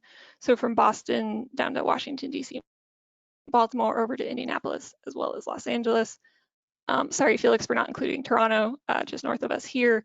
But these US-based studies, at least, have previously shown that observed emission rates were consistently higher than those reported in the inventory estimates. So that's something we aim to expand upon in our recent aircraft campaign, the ECO, or the East Coast Outflow Experiment. And that was to explore more cities to see if this trend of US studies of higher methane than inventoried in these urban domains continues. So we flew around 120 research flight hours along the northeast of the United States. They're shown in the map on the left from Boston, Providence, New York, Philadelphia, Baltimore, and DC, with the different colors indicating different flight tracks across multiple days. The aircraft was equipped with spectroscopic instrumentation to measure methane, carbon dioxide, carbon monoxide, ethane, as well as the meteorological parameters of wind, temperature, relative humidity, and such. So we sampled downwind of these major cities across multiple days, as I mentioned. An example of an integrated urban plume that we transected is shown there on the right, methane on the top, CO2, and then CO and ethane. So for these urban signals, we simply analyzed tracer-tracer correlations of the individual plumes themselves. An example is shown there on the left for methane to carbon monoxide. So these ratios are, as I mentioned, fairly simple to extract, and they're an observational metric. We were able to infer statistics about these emissions by sampling across multiple days, and therefore we captured signals at different sampling locations under different meteorological conditions, and also possible differences in emission profiles. We then compared these characteristic tracer-tracer correlations to analogous ratios that we generated using available inventories. And we found that our observed tracer-tracer relationships were about 2 times higher than the corresponding inventory estimates. So in this campaign and subsequent analysis, we served to confirm and expand upon those previous urban methane studies. And we found that methane, in particular in the US here for these cities examined, is not well captured in the inventories. However, if you look back at the map, let's see, we're only sampling in some of these old cities along the northeast of the United States, so there's still a question of how representative this trend of higher than inventoried methane is across the country. And in particular, you can imagine cities with newer natural gas distribution infrastructures or higher, mitigation and repair programs. So with this aircraft campaign, we have to actually go out and fly downwind of the cities. So while it's robust, this airborne sampling method, you can't measure everywhere at once. So that got us thinking about exploring the feasibility of doing something similar to what we do with the aircraft data with the available tropomi, methane, and carbon monoxide products. So I'm sure a lot of people here are familiar with the tropospheric monitoring instrument on board the Copernicus Sentinel-5 satellite. So launched in 2017, it's a passive spectrometer with 4 different detectors on board, which I list there on the left. It has high spatial resolution and daily global coverage, which is something, this daily kind of sampling we found useful in the aircraft measurements. Something I'll note here is that we're using the level 2 methane and carbon monoxide products. The majority of there are 2 separate retrievals for those 2 gases. However, the majority of the retrieval is based on the SWIR radiance observations, which for this work benefits us because they're on the same geographical grid. So it makes what I'm trying to do in subsequent slides a bit easier. So as I mentioned with aircraft observations, access to the daily scale makes our attribution to the urban domain a bit simpler, as well as gives us some statistics about our observations. So here I'm showing some snapshots from the methane and CO tropomi products for Washington, DC, Boston, as well as New York. So the data here is filtered using an experimental data quality filter at the pixel level. And this is work coming out of the SRON group that puts out these products. So this quality filters are based on cloud height, aerosol optical thickness, SWIR albedo, as well as retrieval precision in an effort to remove contaminated or biased pixels. So we then attempted to extract characteristic methane to CO relationships on this daily scale for the urban domains using a procedure I kind of summarized there on the flow chart on the right. So we start with a tropomi product for the given day. An example there is shown for DC. We filter for at the pixel level, like I mentioned, a data quality filter for the pixels themselves.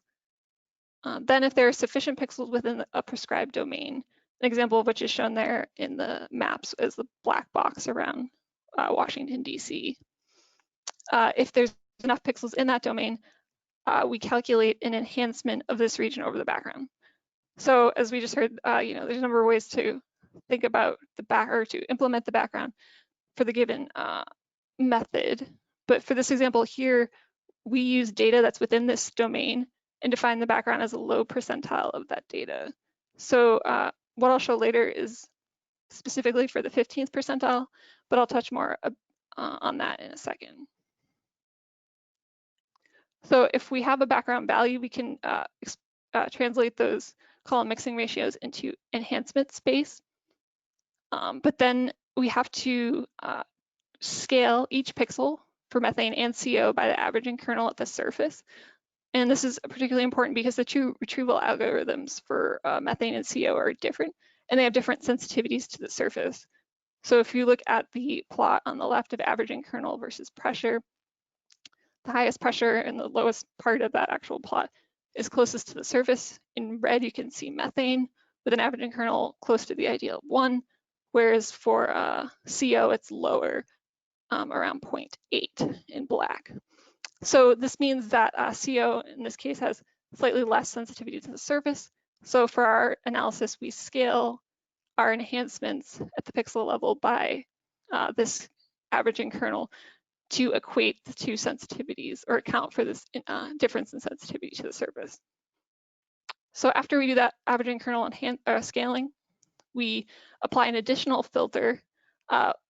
You can think of it as a signal to noise filter, which is unlike the pixel quality filter at the beginning. This one is looking at the summed enhancement, which essentially means we isolate days in which the summed enhancement overcomes the noise, so that we're not dividing essentially noise by noise. So after that signal to noise filter, we calculate the ratio of the sum of the enhancements of methane to that of CO. So we get a delta methane to delta CO ratio, which we call an enhancement ratio. So the definition of domain and background here is not necessarily obvious, and this is something we continue to explore in our work. But for the domain, we've found generally that this ratio approach is fairly insensitive to how we define the domain, of course, with exceptions to more extreme cases where it's too small to encompass the region, or it's way too big such that we're incorporating a lot of pixels that are not dominated by the urban signal themselves. So for the background defined in this way, using this low percentile of the data, we find that this enhancement ratio is fairly consistent if we're in like a reasonable range of using like maybe the 5th to 20th percentile. But as I'll mention at the conclusion, this is something we're exploring more in model space. But if we have these enhancement ratios on the daily scale, we can compare these enhancement ratios using the space-based observations to that of the aircraft observations from ECO for the cities that we flew around during that ECO campaign. So that's shown there on the left with the aircraft observations shown in blue and the Tropomi results in green. So I'll note that these don't necessarily represent like an apples to apples comparison in terms of time period. However, the aircraft observations were captured in winter-like conditions of April 2018, and the majority of the space-based ratios there are from fall and winter. Also add that the strict signal-to-noise ratio filter doesn't allow through many days because it's fairly strict, and there's potentially a data quality and quantity issue, but that's something we're exploring more as we move along in this analysis.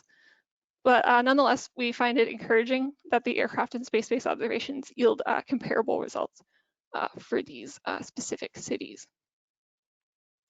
So in looking at that representation issue that I mentioned at the beginning, one of the real aims of using the space-based observation is all that data is available. So if you work down the methodology, in theory, you can easily extend it to more cities. So that's what I'm just showing here, with more cities being Atlanta, Georgia, Charlotte, North Carolina, Detroit, Michigan, and Tampa Bay, Florida. You can see, we still have a little bit of work to do, but for instance, Atlanta's, the error bars, there's something there that we're not capturing particularly well, but generally we're encouraged by the preliminary results and moving forward. I'll just add that next steps, we're looking at using a modeled 4D concentration fields, and then mimicking the sampling done by the satellite to not only like verify the methodology, but also investigate things like the instrument noise influence, as well as how we define the background and the domain definitions. There's also an opportunity to look at average data of these retrievals. However, we lose some of the simplicity in terms of interpreting the data if we go that route, but nonetheless, it may be something worth looking into. So with that, I'll conclude. Just acknowledge some collaborators and funding. Thank you for listening, and I'd be happy to take any questions if there's time. Thank you, Jack. Go ahead, Lindsay. Yeah, I have a question here from Jack Dibbs. How do you handle the not infrequent cases where one retrieval fails in a pixel and the other returns a value? Okay, yeah, that's a good question. We only analyze days in which there's a coincident pixel for both methane and CO. Okay, looks like there's a question from Lori here as well. How exactly does the averaging kernel scaling help to isolate overlapping surface signals from the tropomi columns? It seems like the CO info is coming from higher levels and maybe further away than methane. Okay. Well, so that averaging kernel scaling is based on the assumption that the column measurement is being driven by emissions within the urban domain itself. So whether, yeah, we do make that assumption when we do that averaging kernel scaling.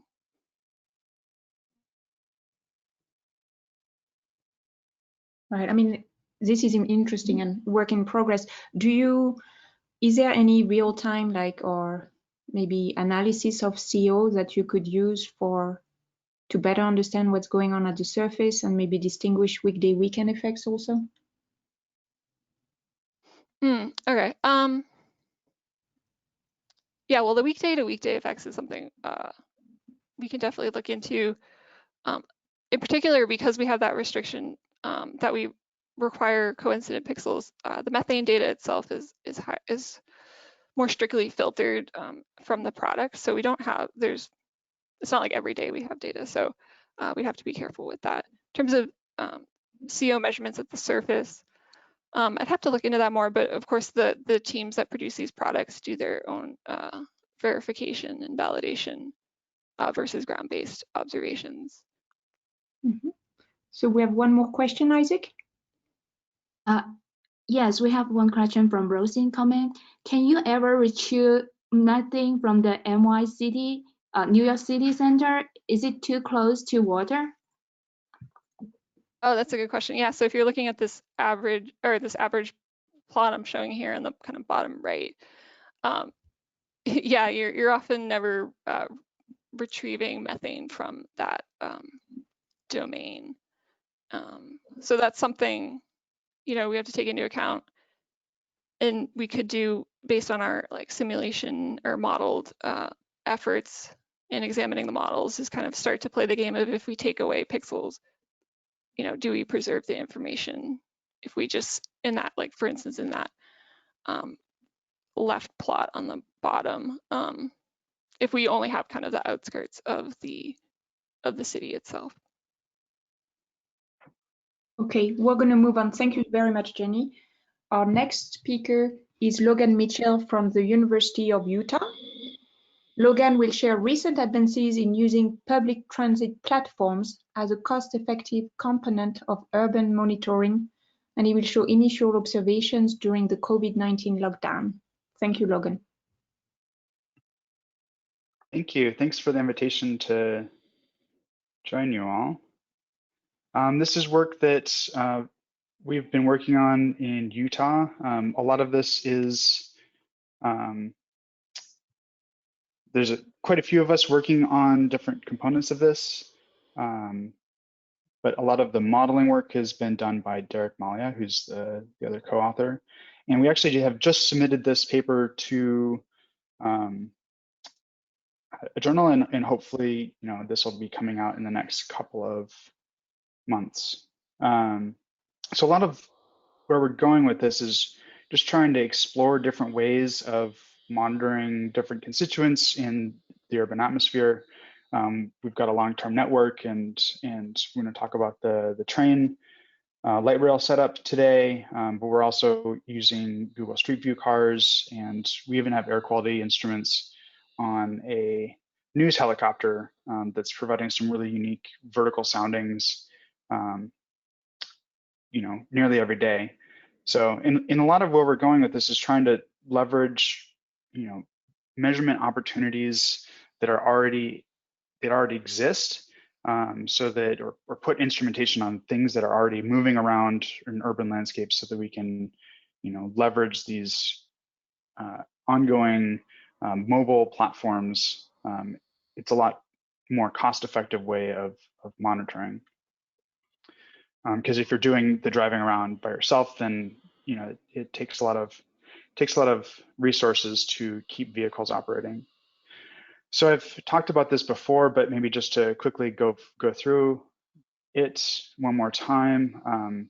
This is the spatial-temporal averages for CO2. This is a year, and the general patterns that you see is lower CO2 on the edge of the city and higher in the middle of the city. This is the classic urban dome. You can also look individually, and you can see enhancements at basically every single road intersection. Methane looks a lot different. It's really characterized by individual plumes next to point sources. And there's actually still a lot more that we need to do with understanding these plumes. It turns out that they vary in time, and other plumes will show up at different times. And so we're still trying to get a handle on how that changes. The air pollutants are also very interesting. Ozone is kind of a mirror image of CO2, where you have higher ozone at the edge of the city and lower ozone in the urban center. And this is largely because of the NOx titration, especially at night and in the early morning. And this is an average throughout the day. So here you're looking down the I-15 freeway corridor, and you can see the NOx titration right along the freeway very nicely. And I'll also mention that one of the things that's really cool about this is we're getting all of the spatial information with essentially one instrument. For the greenhouse gases, it's just one instrument. And for air quality, we actually have 3 instrumentation on 3 trains now.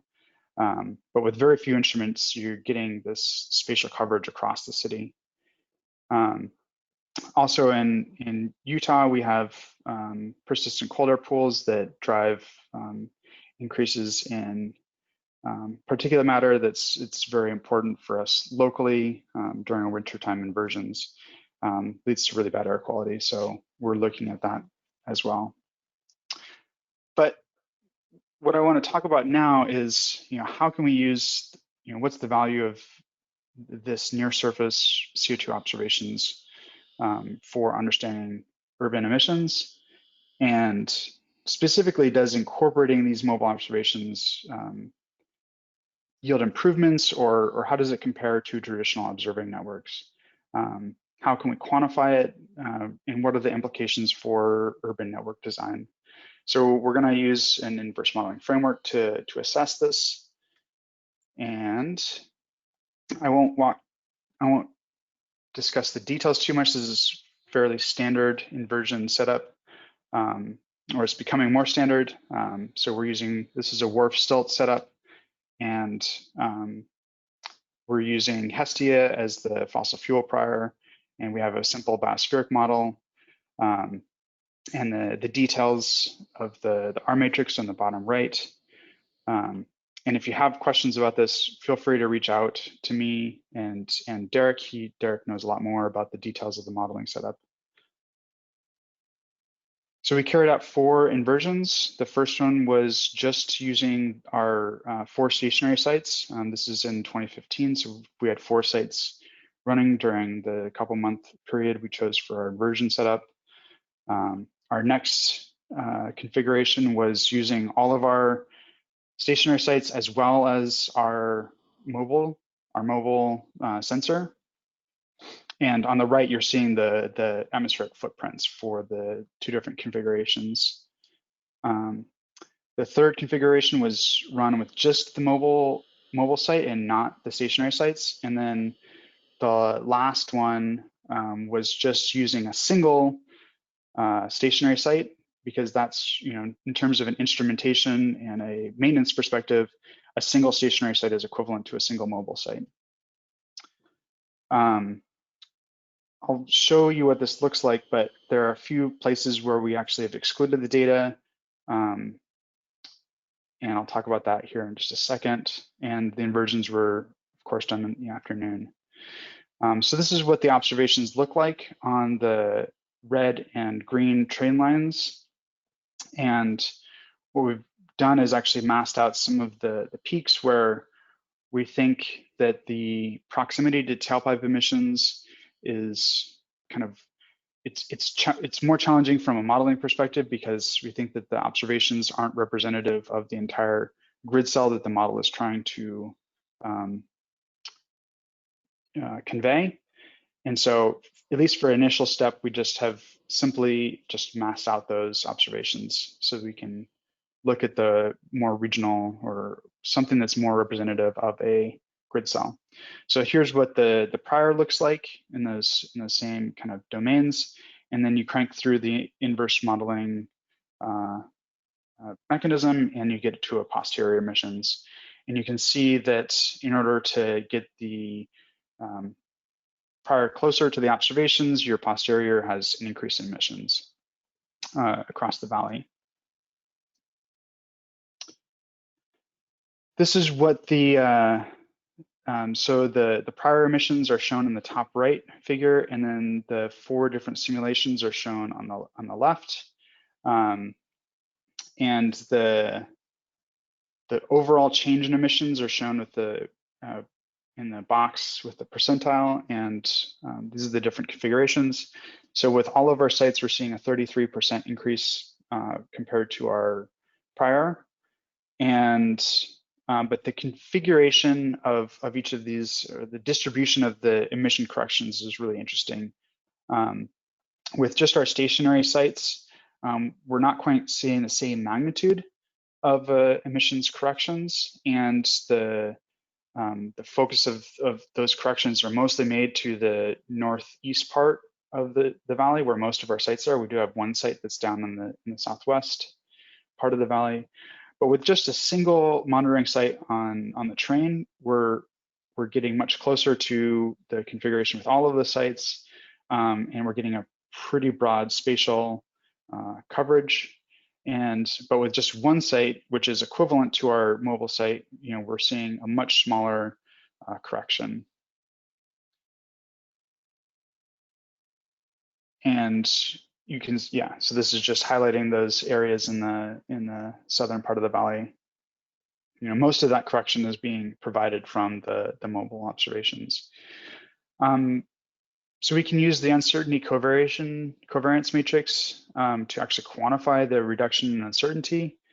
And you can see that, with our one mobile site, using the mobile site only, we're getting most of the information that we retrieved from our all site simulation, and much more reduction in uncertainty than using our 4 monitoring sites.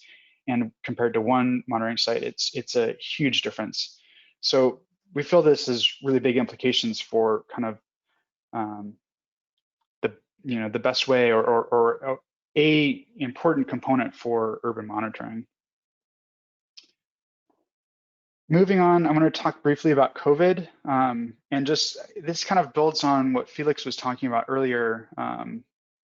Just thinking about the different types of monitoring systems that we have, or capabilities that we have, and what they're sensitive to. I've just been, in discussions from folks that are working on, kind of urban carbon cycle monitoring. What we're seeing is that if you're closer to your emission source, you're seeing a bigger change in a bigger signal.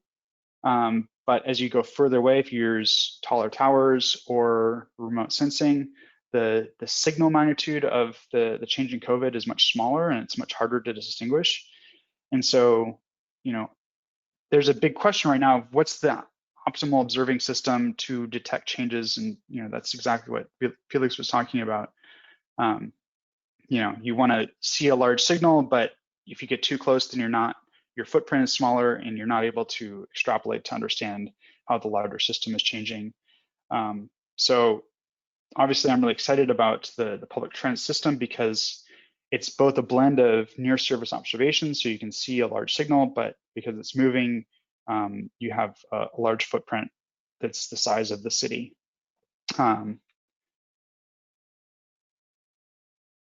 And so just to orient you to what we're going to be looking at, this is I'm just going to show an XY plot of the distance along the train, the red line. So that's here on the left of the screen is up by the university, and then this big bump is from downtown, and then the urban corridor. I'm going to show you different plots from the diurnal cycle. So obviously, the middle of the afternoon has the lowest CO2, and then there's the diurnal cycle. During the COVID period, so this is comparing 2019 to 2020, we see that actually very similar to what Felix was saying, the biggest difference between 2019 and 2020 we see in the morning enhancements. And for this, I'm not doing anything very sophisticated to calculate a background. I'm just taking the minimum value from our train observation. So by definition, this reaches 0 out here in the southwest part of the valley. And it's just kind of a really simple first pass at the data. But you can see that there's a big enhancement in the morning and more moderate in the evening, but even in the afternoon. What's interesting about the afternoon is through most of the urban corridor, you see there's not as much of a change, but you see this really dramatic difference throughout downtown. And so that's pointing to where the signal is the largest. You also see differences right here around 20 kilometers. That's right where it passes a freeway. And here at 12 kilometers, there's a major roadway that it crosses. And so we're seeing the biggest signal difference around roadways and in the downtown area. So this is, we're just starting to look at this. This afternoon, we're starting the WRF runs for these 2 time periods in 2019 and 2020. So hopefully we'll have results from this coming up pretty soon. So here's my summary slide, and maybe I'll just leave that up and I'll open it up to questions. Thank you, Logan. Hi, we have a question from Israel Lopez Koto. Most of these measurements are street-level measurements, likely very close to sources, i.e. not well mixed, and within urban canyons and building ways. Do you anticipate the need for using LES to be able to interpret these measurements? That's a good question. I hope not, because LES is costs a lot in terms of computations, as Israel well knows. So that's an open question. And I think on our initial pass, we've ignored the downtown region to simplify the analysis. But I think that to fully understand what's going on with COVID, we really need to understand how the urban canyons affect the measurements in the mixing and the proximity to tailpipe emissions. I think we really need to get a handle on that. And so it's a huge opportunity to focus in on that, because we have some really compelling measurements, and I think that it would benefit the analysis if we understood that better ways of characterizing subgrid scale mixing. Okay, one final question from James Butler. Nice presentation, Logan. This is one of the first I've heard of using a local news helicopter. How are those measurements working out? Are there any issues with contamination or bias? So this is, it is not a well-funded project. And so it's kind of been a measurement of opportunity. And so we haven't used it extensively or done a ton of testing with it. It would it would really benefit from some resources to really look at what the biases are. So we essentially are just taking measurements out the window of the news helicopter. So there's no special inlet design, but we think that, so there's definitely going to be a bias from the downwash of the rotors, but if the bias is within, I don't know if it's within 10 meters or 50 meters or what the bias might be, but we get these awesome vertical profiles, and we're measuring ozone and PM2.5 on the news helicopter. So every time he's covering traffic at 5 p.m., we're getting a vertical sounding of ozone and PM2.5.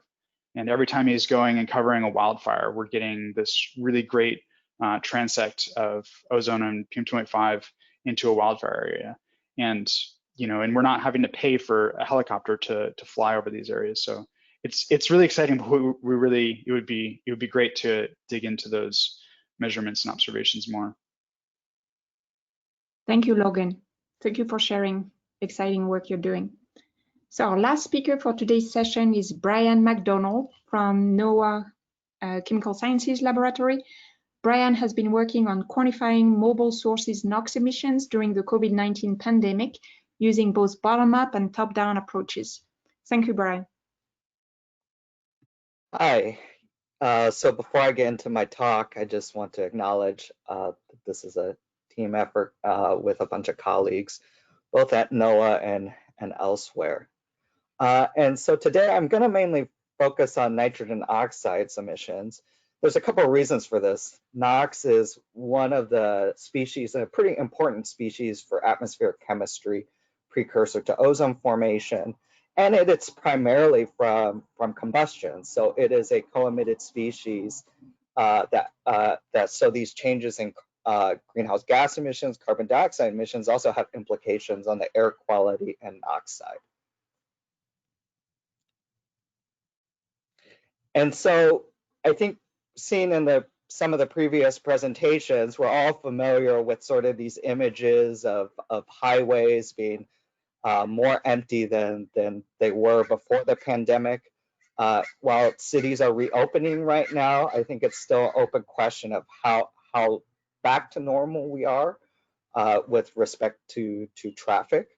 And one of the reasons why this question about how normal are we back with traffic is that right now we typically have one of the standards that's most violated under the Clean Air Act in the US is for ozone. And typically the ozone season is between May and September. So these changes in traffic emissions that have their most impact on changes in air quality is actually in the summer season. There's also PM impacts in the wintertime, but in this talk, I'm mainly going to talk about changes during the summertime. And the right just shows that there's still ozone exceedances that are occurring during this COVID-19 pandemic period in the US. This is an example of an event that occurred on June 9th, where you had this sort of typical ozone exceedances across the Northeast corridor. And you're also seeing ozone exceedances in other regions of the country. So the question is this because things are back to normal in the US? Have we gotten back to normal traffic levels, normal NOx levels, or are there also things related to secondary chemistry that could be affecting this as well? So in this talk, I'm mainly going to focus on that first question. And so in this talk, I have three major objectives here. One is to try to quantify the mobile source emissions using a fuel-based approach, and trying to capture these changes during the shelter in place, but also trying to keep these updated through these reopening phases. Second, I'll talk about some modeling we've done in WRF-Chem. Really, again, the focus is trying to understand how these impacts of mobile source emissions might affect air quality and ozone. And then also trying to assess that NOx budget. Are we back to normal? And then along with that modeling, evaluating with a range of observations from the satellite to the ground to aircraft. And so just to go into our approach for estimating mobile source emissions, typically we have used fuel sales even before COVID, we were using fuel sales as our way of estimating activity. And so what I'm showing here on the left is trends in gasoline supplies, and on the right, diesel supplies. These are provided on a weekly timescale by the Energy Information Administration. And so the Energy Information Administration data is shown by the dark or solid green lines and the solid blue lines. And what you see on the left is kind of what other people have been showing, is that you have roughly a factor 2 drop in gasoline sales or supplies, and things have been progressively coming back. For the diesel side, things have been more or less somewhat steady, although I want to draw your attention to the difference between the black and the green and blue lines. This would be the deviation from business as usual. Note that both light duty and heavy duty traffic have seasonal cycles to them. They tend to be higher in the summer months than in the winter months. And so accounting for these seasonal cycles in the baseline emissions is also important when you're trying to figure out what the perturbations in emissions from COVID are. And then the last thing I just want to point out is that the solid lines show how fuel supplies have trended, but it's also important to check these with what the embedded traffic counter data are showing. And so the dashed lines show some cities across the US where they have real-time traffic information, where you can separate it out between light duty traffic, which is mainly the main source of gasoline consumption in the US, and then the heavy duty traffic for the diesel side. And I'll talk a little bit about why that's important to separate out for air quality next.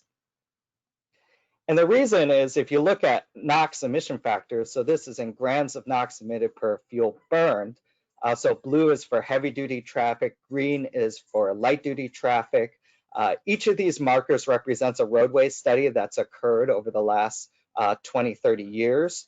And the lines and the bands show the regression through those points. And just showing this in comparison with the MOVES model that is from EPA for vehicle emissions model, just to show that these are not your standard emission factors that you use in these vehicle emission models. But the main point I just want to draw is that the heavy duty NOx emission factor is about 10 times hot. Oops, sorry. The heavy duty NOx emission factor is roughly 10 times higher than for light duty traffic. And though diesel is roughly 20% of the on-road fuel consumption, you know, the diesel trucks are going to have an outsized influence on that NOx budget. So it's important to separate out cars and trucks for that purposes. And so what I'm just showing here is showing how NOx emissions on-road NOx emissions have trended in these cities for using this fuel-based approach. Los Angeles on the left, New York City on the right. So this is the sum of both light and heavy duty emissions. And what you notice is, and there's two ways of calculating this trend. One is to actually use the light duty and heavy duty traffic counts in these cities to estimate these emissions over this January to July period. That's shown by the solid gray line. And the dashed line is just taking those regional and national trends in fuel sales to progress the emissions forward. And so what you notice here is that Los Angeles seems to be more or less following that national trend line, whereas New York City tends to have a more dramatic decrease in this April, March period, although things are trending back more to the national trend in the later months. So yes, there's some city to city variability, although there's also some striking similarities across cities across the US. This is an example of comparing with another city, Atlanta, with Los Angeles. And Atlanta is an example where the decreases maybe aren't as dramatic as in New York or LA, and maybe recovering their emissions more quickly than these other two cities, although again, still roughly within this national or regional trend line.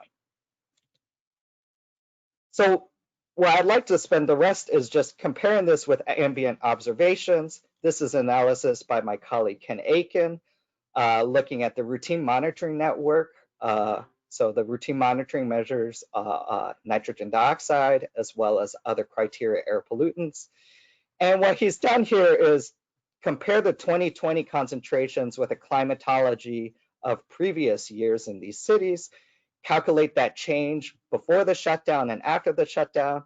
So trying to, in some ways, trying to control for the effects of seasonality, as well as year-to-year trends in controlling NOx emissions from tailpipes. And so roughly what Ken finds is roughly a 20% decrease in ambient NO2 from this ambient monitoring network, which is in this range of changes in on-road NOx emissions in these cities between 35 and 55% at the peak changes. So another thing we've done is try to put these emissions into the WRF-Chem model. So we model the continental US at 12 kilometer by 12 kilometer resolution. We've constructed two emission cases. One's the business as usual, which is actually our 2019 emissions that we've used in previous modeling, as well as accounting for these changes in mobile source emissions, which we'll call these COVID emissions cases. And we consider all the other anthropogenic sources, biogenics, full gas, aerosol chemistry. And again, our target is ozone season. So mainly I'll talk about results for June. And then comparing it with these other data sets that's shown here. So the first is changing these mobile source emissions tends to change the NO2 column mostly over urban areas, somewhere on the order of 15 to 30% in June. So still some impact on that NOx budget. Here I'm showing some comparisons when we compare our WRF-Chem modeling with Tropomi. So Tropomi, we saw measures CO and methane, but it also measures NO2. Again, there's a lot of things that have gone into this comparison, including updating vertical profiles of NO2, carefully accounting for data quality flags. But overall, what we see when we compare our modeling with these business as usual case with Tropomi is that, to first order, we're actually in the ballpark already, right? So we tend to be a little bit high, but our uncertainty in the NO2 retrieval is probably about 10%, uncertainty in the emissions inventory on the order of 20%. So, so are things back to normal is a question, at least with looking at the satellite data, it's hard to say at this point. But when we reduce the mobile source emissions, again, we're sort of in this uncertainty range of the satellite in the inventory. And so it's roughly 20% drop in the NO2 in these cities. And now we tend to be a little bit low compared to Tropomi. So what I'd like to focus next are some of the in-situ measurements. So I'm highlighting New York, the DC area, and San Francisco because there are Pandora spectrometers there that measure total column NO2. And so when we compare our modeling of WRF-Chem modeling of the business as usual and the COVID cases with the observations from the Pandora data, in this case, reducing the mobile source emissions does seem to bring the model NO2 in better agreement with the observations. And then another data set that we're looking at is there have been some flights made by Russ Dickerson and Shinran Ren over the northeastern US. This is just an example of a flight that occurred just a couple of weeks ago on June 24th, really targeting emissions outflow, again, during this recovery period in New York City. And on the top, I'm showing NO2, on the bottom, NOY, again, the business as usual COVID cases and the observations in black. And for both NO2 and NOY, reducing the mobile source emission does seem to help to improve the model observation agreement here. So just to summarize, we do, much like what people have seen in the US and other parts of the world, roughly factor of 2 decrease in mobile source and NOx emissions during the shelter in place period in April. Seems like things are about halfway back to normal in June. This seems to be corroborated also by ambient monitoring data from the routine network of NO2. And then just some preliminary evaluations of the WRF-CHEM modeling. It's still, if you look at the satellite data, it seems to suggest we're back to normal. But if you look at more the in-situ data, it suggests that we may not be back to normal. And that's going to have important implications when it comes to quantifying the effects on air quality, especially during ozone season, because that change in NOx is an important lever on that ozone formation. So thank you for your attention. Thank you so much, Brian. Lindsay and Isaac, do you have questions for Brian? Not at this time. So Brian, do you think there would be ways to go even further on your analysis with, I don't know if you have a diurnal cycle in your emissions you have? Yeah, so I'm sorry, I kind of glossed over. So we do have these traffic count data. So notice the light gray line is the diurnal and day of week pattern from these traffic counts embedded in the roadways in these various cities. So we could try to update diurnal and day of week profiles. Now I'll say from my initial glance of this, a lot of these day of week patterns look kind of similar to what we've seen before, right? Even without COVID. But it'll be interesting to see how the diurnal pattern also changes, especially what I think Colin mentioned earlier, that you tend to have less rush hour traffic, right? So maybe you have more emissions shifted into the middle of the day than you do in the morning than before. Right. Thank you. So with we that, just had a couple okay. questions. Do we still have time for them? Yes, of course. So we have one from Colin Sweeney. Your in-situ data suggests that things are not back to normal, but it is unclear whether your model is validated. What if your business as usual is high? Yeah, so that's a good question. So we have done modeling for 2018 with the Long Island Sound tropospheric ozone study. We tend to be a little bit high, but again, we're sort of, in previous modeling, we seem to have pretty reasonable agreement with both the satellite and also in situ data that were taken in 2018. We're also checking our WRF-CHEM modeling with things we're doing in 2019. Actually, the focus of that modeling is more on fire emissions in the Western US, but we've also, have these anthropogenic emissions in there and NOAA P3 aircraft data over Los Angeles to check how well our baseline emissions are in 2019. So, because this is a 12-minute talk, I didn't necessarily have time to talk about model evaluation of the baseline inventory, which again, we think we can get these model observation comparisons within sort of 10% or so, or 10 to 20%. So we're definitely looking at more model evaluations of the baselines along with these COVID perturbation cases. And we're still in the pandemic right now, so there's more flight data from this year. I should also mention that we do estimate carbon monoxide emissions along with NOx. So Colin, that might be a good opportunity to also use your eco-COVID data to be able to assess these changes as well, along with some more flights that Russ and Shinrong are planning this summer as well. There are a couple more questions. Do we have time, or should we just forward those to Brian? We'll take one more, and if people need to leave, please feel free to leave. But let's take one more question for Brian.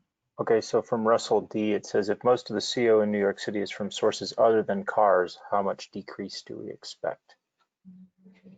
Yeah, so the question is, there's also off-road emissions, and what Russ is referring to is there's a lot of two-stroke, four-stroke off-road engines, things used in things like lawnmowers, recreational vehicles, boats.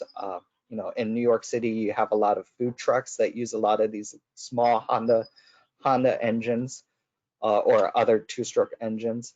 And so one of the questions is also, how do these off-road engines trend in addition to these on-road emissions? And that's going to be more impactful for carbon monoxide. And so it's difficult to find how people's, how these off-road engines have changed during the COVID period. However, one thing that we're trying to look at is the CO to NOx ratio, and to see how that has changed before and after these shutdown policies have gone into effect.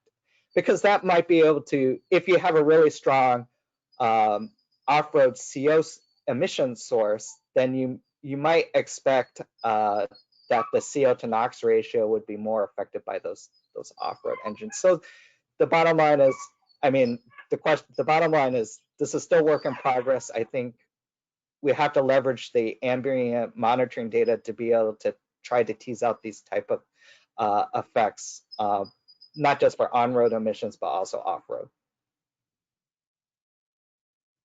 Excellent. Thank you so much, Brian. So with that, we will conclude our session today. I want to thank all the speakers for their wonderful talks and for the time they've taken to prepare them and present today. The recording will be made available on the GMAC website, so please go to our website and check them out. All the sessions that have happened so far have been posted already. Our next GMAC session will be next week, Friday, and it will start at 8:30. Irina Petropavlovsky will be chairing a session on observing the stratosphere in an era of rapid change. So we look forward to welcoming you back in our virtual GMAC series next week. Until then, take great care and have a nice weekend. Thank you so much for joining again. And thank you, James.